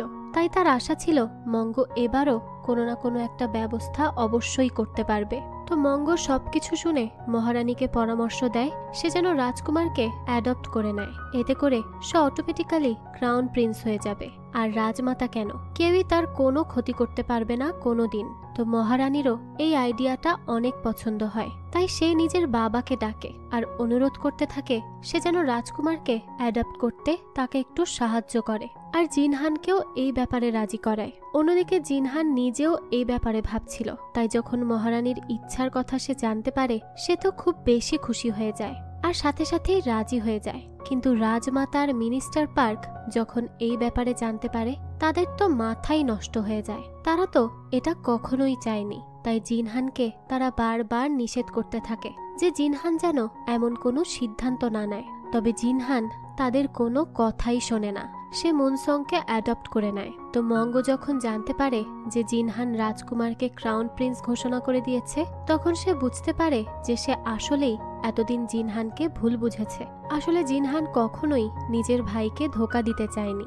সে হয়তো তার ভাই মারা যাওয়ার সময় নিজের উপর সব দায়িত্ব নিয়ে নিয়েছিল শুধুমাত্র এই কারণে, কারণ সেই সময়টা রাজকুমার অনেক ছোট ছিল। তার উপর দায়িত্ব দিলে পুরো রাজ্যের অবস্থা অনেক খারাপ হয়ে যেতে পারত। তাই হয়তো রাজ্যের ভালোর কথা চিন্তা করেই সে নিজের ঘাড়েই রাজ্যের দায়িত্ব নিয়ে নিয়েছে। যাই হোক, এরপর দেখা যায় মঙ্গ জিনহানের জন্য মহলে অপেক্ষা করছিল, কিন্তু তখনই সেখানে মিনিস্টার পার্ক চলে আসে। আর তাকে দেখেই তো মঙ্গ দ্রুত লুকিয়ে পড়ে। কিছুক্ষণ পর জিনহানও আসে সেখানে। তো মিনিস্টার পার্ক তাকে বলতে থাকে সে কেন রাজকুমারকে ক্রাউন প্রিন্স ঘোষণা করলো। এখন তো তারা চাইলেও তাকে হত্যা করতে পারবে না। এত বড় সিদ্ধান্ত সে কি করে নিল। তো এর জবাবে জিনহান তাকে বলে সে বাধ্য হয়ে রাজকুমারকে ক্রাউন প্রিন্স ঘোষণা করেছে। যখন থেকে সেই গাছ পুড়ে গিয়েছে তখন থেকে প্রজারা তার উপরে সন্দেহ করা শুরু করেছে, তাই প্রজাদের শান্ত করতেই সে এটা করেছে। সে রাজকুমারকে ক্রাউন প্রিন্স ঘোষণা করেছে যাতে করে প্রজারা তার প্রতি সন্তুষ্ট থাকে আর কখনো তার উপর কোনো সন্দেহ না করে। তবে সময় এলে সে নিজেই ক্রাউন প্রিন্সকে হত্যা করে ফেলবে। এই সব কথা শুনে তো মঙ্গর পায়ের নিচ থেকে মাটি সরে যায়। সে তো তার কানকেও বিশ্বাস করতে পারে না যে জিনহান এগুলো কি বলছে। সে তো ভাবতে থাকে জিনহান তাকে আবারও ধোঁকা দিল। সে জিনহানকে যতবারই ভালো ভাবার চেষ্টা করছে ততবারই জিনহান তার কাছে আরো খারাপ হয়ে যাচ্ছে। যাই হোক, তো পরের দিন জিনহান ফাইনালি রাজকুমারকে অ্যাডপ্ট করে নেয় আর তাকে ক্রাউন প্রিন্স ঘোষণা করে দেয়। এরপরে রাজকুমার মহারানীর কাছে গিয়ে তাকে প্রথমবারের মতো মা বলে ডাকে। এটা শুনে সে খুবই খুশি হয়ে যায়। আর এরপরেই মহারানীর মৃত্যু হয়। এতে তো মুনসংও অনেক ভেঙে পড়ে। অন্যদিকে হিসু ভাবতে থাকে যদি সে রাজকুমার মুনসংকে বাঁচাতে চায় তবে তার জিনহানকে হত্যা করতেই হবে, কিন্তু নিজের ভালোবাসার মানুষকে হত্যা করা এতটাও সহজ নয়। তাই সে সারা রাত উনিয়নের পাশে বসে কাঁদতে থাকে। সে তো এটা মেনেই নিতে পারে না যে তার ভালোবাসার মানুষ এতটা খারাপ। তো উনিয়ন তাকে অনেক সান্ত্বনা দেওয়ার চেষ্টা করে, কিন্তু কিছুতেই কিচ্ছু হয় না। পরের দিন দেখা যায় হিসু জিনহানকে দেখা করতে ডাকে। জিনহান সেখানে এলে তাকে দেখেই হিসুর চোখ বেয়ে পানি পড়তে থাকে, কেননা সে জিনহানকে অনেক বেশি ভালোবাসতো। সে জিনহানের হাত টেনে ধরে তাকে বাড়ির ভেতরে যেতে আটকায়, কেননা বাড়ির ভেতরে দালহা অপেক্ষা করছিল জিনহানকে হত্যা করার জন্য। তো জিনহান তখন হিসুকে জিজ্ঞেস করে সে তাকে ভেতরে যেতে দিচ্ছে না কেন। এরপর সে হিসুকে আরো বলে ভেতরে কি তুমি তোমার কোনো ভালোবাসার মানুষকে লুকিয়ে রেখেছ, নাকি আমাকে খুন করার জন্য কাউকে লুকিয়ে রেখেছ। তার কথা শুনে তো হিসু অনেক বেশি অবাক হয়ে যায়। সে তাকে বলতে থাকে মহারাজ, আপনি সবকিছু জানতেন তাই না? তাহলে সবকিছু জেনে শুনে এখানে কেন এলেন? এর জবাবে জিনহান বলে আমি তোমাকে বলেছিলাম তুমি শুধু আমাকে একবার ডাকবে, তুমি যখনই আমাকে ডাকবে আমি চলে আসব। তার এই জবাব শুনে হিসু অনেক বেশি কাঁদতে থাকে। তখনই আমরা পেছন থেকে দালহাকে আসতে দেখি। সে পেছন থেকে এসে জিনহানের উপর আক্রমণ করতে নেয়, কিন্তু তখনই জিনহানের সামনে হিসু চলে আসে আর জিনহানের পরিবর্তে তার বুকে ছুরি বসে যায়। সে সাথে সাথে মাটিতে লুটিয়ে পড়ে। তাকে এভাবে দেখে তো দালহাও হতবাক হয়ে যায়। হিসুর অনেক বেশি রক্তক্ষরণ হচ্ছিল। জিনহান তো হিসুর এই অবস্থা দেখে পাগলই হয়ে যায়। তাই সে তার পার্সোনাল ডাক্তারকে ডেকে পাঠায় হিসুর চিকিৎসার জন্য। তো জিনহান মঙ্গকে বলতে থাকে তোমার কিছু হয়ে গেলে আমি নিজেকে কখনোই মাফ করতে পারবো না মঙ্গ। সে খুবই কষ্ট পাচ্ছিল। এর মধ্যেই ডাক্তার চলে আসে আর তার চিকিৎসা করা শুরু করে। তো কিছুক্ষণ পর ডাক্তার এসে জিনহানের পায়ের কাছে বসে আর তার কাছে ক্ষমা চাইতে থাকে। সে বলতে থাকে মহারাজ আমাকে মাফ করে দিন। এর আগের বার মঙ্গ আমার কাছ থেকে ওষুধ লাগিয়ে নেয়নি, তাই আমি বুঝতে পারিনি সে একজন মেয়ে, কিন্তু আমি আপনাকে এসে জানিয়েছিলাম আমি নিজে তাকে ওষুধ লাগিয়ে দিয়েছি। আর এটা আমি আমার বন্ধুর কথায় করেছিলাম। সে আমাকে মঙ্গকে সাহায্য করতে বলেছিল। এই কথা শুনে জিনহান বেশ অবাক হয়ে যায় আর সে তার সেই বন্ধুর ব্যাপারে তাকে জিজ্ঞেস করে। তখন সে কিমজের কথা বলে। জিনহান তখন কিমজেকে ডেকে পাঠায়। জিনহান তাকে জিজ্ঞেস করে সে মঙ্গকে কিভাবে চেনে। তো এর জবাবে সে জানায় মঙ্গ তার বন্ধুর মেয়ে। এটা জেনে তো জিনহান হতবাক হয়ে যায়। সে ভাবতে থাকে মঙ্গ তাহলে তার মাস্টারের মেয়ে। তো মঙ্গ যখন অসুস্থ ছিল তখন উনিয়ন আর তার মা তার অনেক সেবা করে। কিছুদিন পরে কিছুটা সুস্থ হলে মঙ্গ যখন হাঁটতে বের হয় তখন জিনহান তার সাথে দেখা করতে আসে। তারা দুজনেই একে অপরকে দেখে অনেক ইমোশনাল হয়ে যায়। মঙ্গ জিনহানকে বলতে থাকে আমি আপনার আর মিনিস্টার পার্কের কথা শুনেছিলাম। আপনি সেখানে রাজকুমারকে ক্রাউন প্রিন্স বানানোর কারণ বলেছিলেন। আর তাকে এটাও বলেছিলেন আপনি রাজকুমারকে সুযোগ পেলেই হত্যা করে ফেলবেন। কিন্তু এসব কথা আমি মেনে নিতে পারিনি যে আপনি এতটাও নিচে নামতে পারেন। এই সব কথা শুনে জিনহান তাকে জড়িয়ে ধরে আর বলতে থাকে সে সমস্ত কিছু তো একটা নাটক ছিল। সে যদি এমনটা তখন মিনিস্টার পার্ককে না বলতো তবে সে কিছুতেই শান্ত হতো না, আর সে কোনো না কোনোভাবে রাজকুমারের ক্ষতি করার চেষ্টা করত। তাই সে বাধ্য হয়েই মিনিস্টার পার্ককে ওইসব কথা বলেছে। এরপর সে হিসুকে জানায় তার বাবা জীবিত আছে আর সে চায়নাতে গুপ্তচর হিসেবে কাজ করছে। এটা জানতে পেরে তো আনন্দে হিসুর চোখে পানি চলে আসে। এরপরে জিনহান দালহার সাথে দেখা করতে কারাগারে আসে। তাকে কারাগারেই আটকে রাখা হয়েছিল। জিনহান তাকে বলে তোমার চোখে আমি অনেক বেশি ঘৃণা দেখেছি, আমি তোমাকে সুযোগ দিচ্ছি আমার উপরে যত রাগ আছে তা প্রকাশ করার। তো এর জবাবে দালহা বলে হ্যাঁ, আমি আপনাকে অনেক বেশি ঘৃণা করি, কেননা আপনার জন্যই আমার ভালোবাসার মানুষ হংজান মারা গিয়েছিল। আর আমি তো রাজার কথাতেই গুপ্তচর হিসেবে কাজ করতে গিয়েছিলাম, কিন্তু সিং রাজ্যে আমি ধরা পড়ে যাই। আর আমার ধরা পড়ার পেছনে আপনারই হাত ছিল। আপনিই আমার খবর শত্রু রাজ্যে পাঠিয়ে দিয়েছিলেন। আপনি তো নিজের দেশের সাথেই বিশ্বাসঘাতকতা করেছেন, আর এ কারণেই তারা আমাকে ধরে অমানবিক নির্যাতন করেছিল। আর আপনার জন্যই আমি আমার নিজের চোখও হারিয়ে ফেলেছি। সব কথা শুনে জিনহান সেখান থেকে চলে আসে। আর মহলে এসে সে ভাবতে থাকে দালহা তাকে ভুল বুঝছে, কেননা তাকে ফাঁসানোর পেছনে তো মিনিস্টার পার্কের হাত ছিল। আজ দালহা একজন রাজার সামনে বিনা দ্বিধায় দাঁড়িয়ে চোখে চোখ রেখে নিজের সমস্ত ক্ষোভ প্রকাশ করলো। আর সে কিনা রাজা হয়ে মিনিস্টার পার্কের সামনে দাঁড়াতে এখনো ভয় পায়, তাকে কোনো কিছু বলতে দ্বিধাবোধ করে। তো জিনহান এবার মঙ্গকে বলে সে সবার কাছে মিথ্যা বলেছে। তার ভাই আসলে নিজের ছেলেকেই রাজা বানানোর কথা বলে গিয়েছিল তার মৃত্যুর আগে, কিন্তু সকলের সামনে জিনহান কথা না জানিয়ে বরং নিজেই রাজা হয়ে সিংহাসনে বসে গিয়েছিল। তো মঙ্গ এসব শুনে প্রথমে অবাক তো হয়, কিন্তু তারপরে সে জিনহানকে জড়িয়ে ধরে আর বলতে থাকে সে জানে জিনহান এই সব কিছু রাজকুমার মুনসংকে বাঁচাতেই করেছে। সে আরো বলে আগের রাজাকে মিনিস্টার পার্কই বিষ দিয়ে হত্যা করেছিল যাতে করে জিনহান রাজা হতে পারে। যেহেতু মিনিস্টার পার্ক তার আঙ্কেল, তাই সে ভেবেছিল জিনহান রাজা হলে সমস্ত ক্ষমতা তার হাতে চলে আসবে। কিন্তু যদি আগের রাজার কথা শুনে জিনহান রাজকুমার মুনসংকে রাজা বানাতো তবে মিনিস্টার পার্ক তাকেও সেভাবেই হত্যা করত যেভাবে সে আগের রাজাকে করেছিল।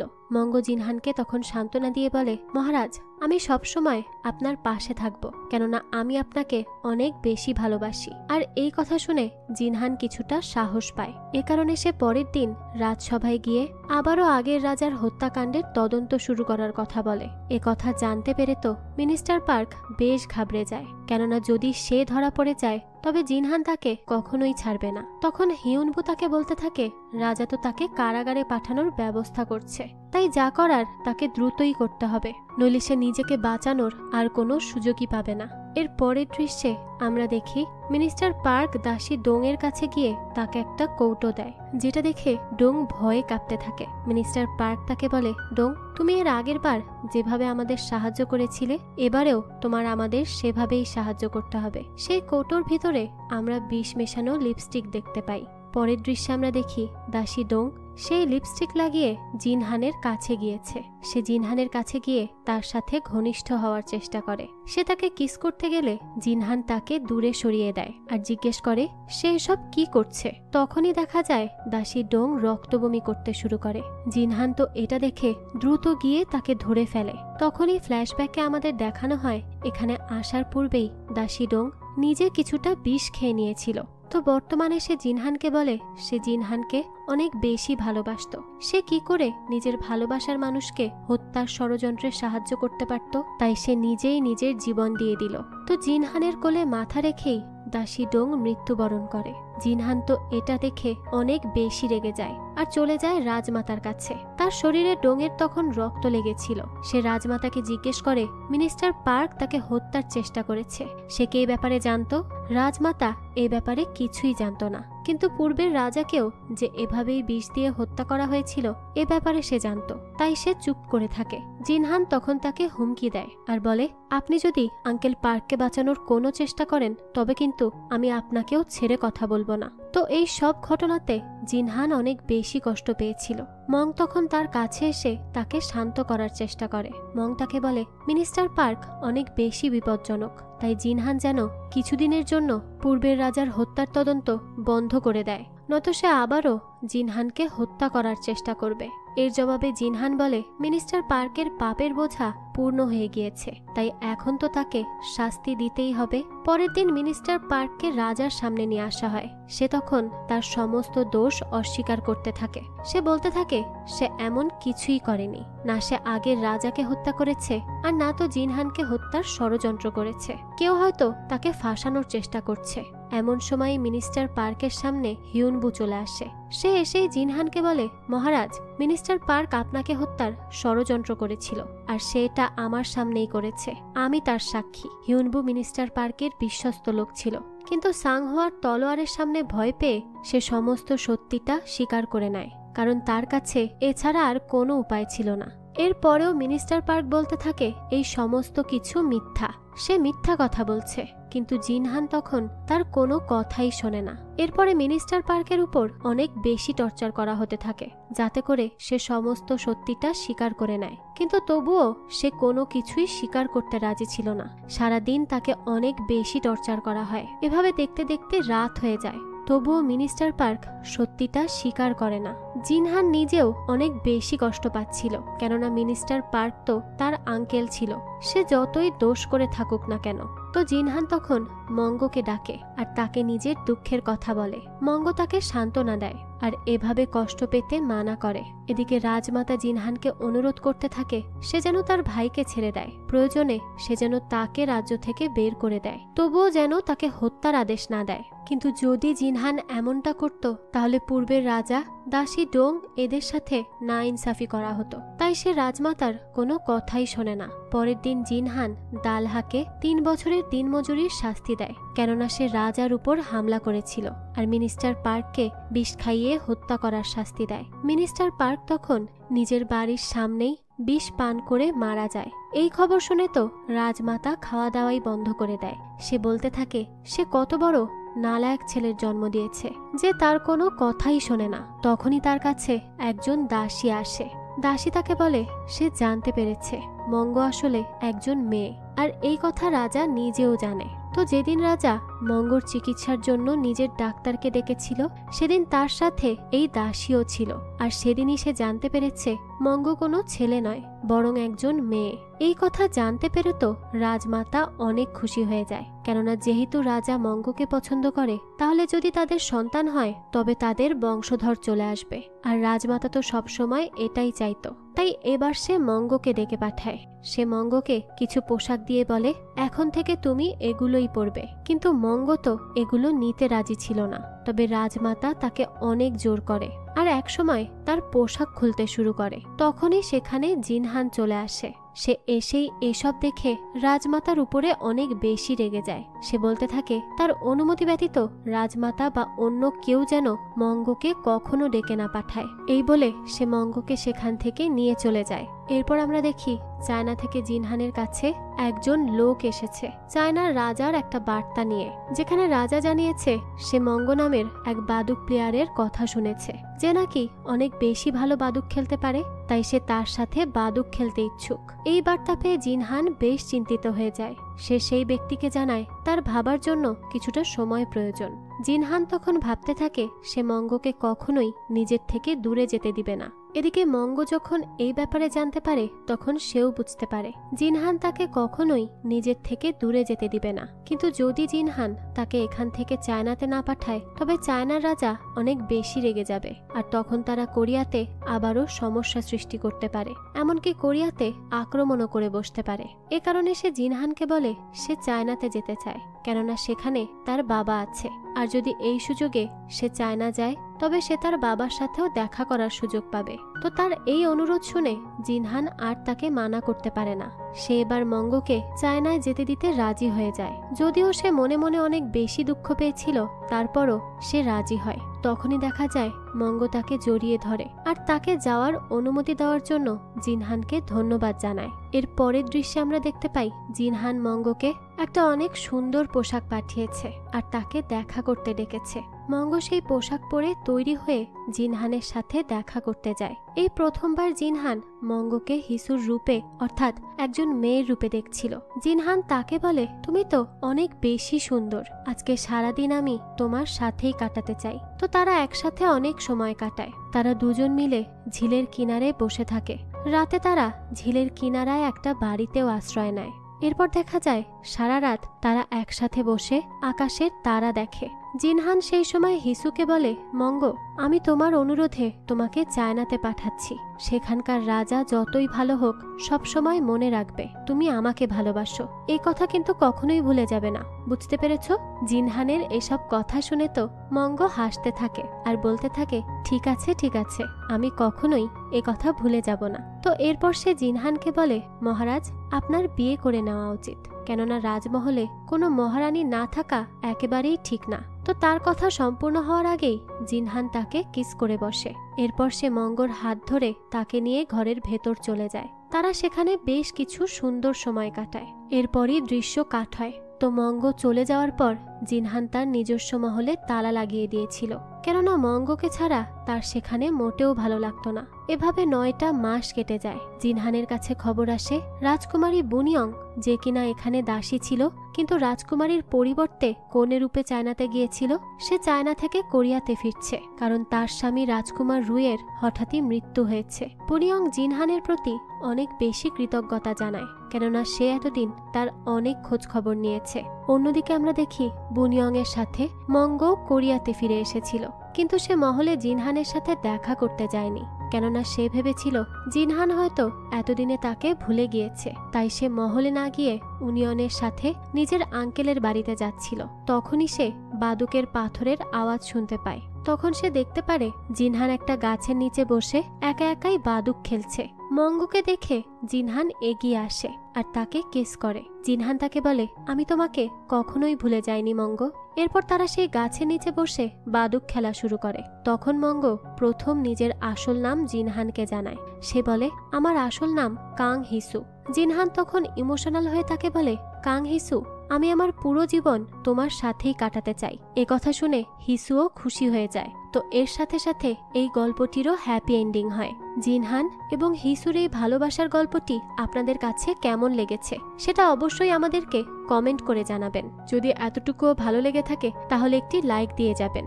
আর হ্যাঁ, আমাদের এই চ্যানেলে কিন্তু প্রতিনিয়তই নতুন নতুন ভিডিও আপলোড করা হয়। সেই সব ভিডিওর আপডেট পেতে আমাদের চ্যানেলটিকে সাবস্ক্রাইব করে বেল আইকনে অল দিয়ে রাখতে কিন্তু ভুলবেন না। আজকে তাহলে এই পর্যন্তই, আবারও হাজির হব নতুন কোনো ভিডিও নিয়ে। সেই পর্যন্ত সবাই ভালো থাকবেন আর আমাদের চ্যানেলের সাথেই থাকবেন। ধন্যবাদ।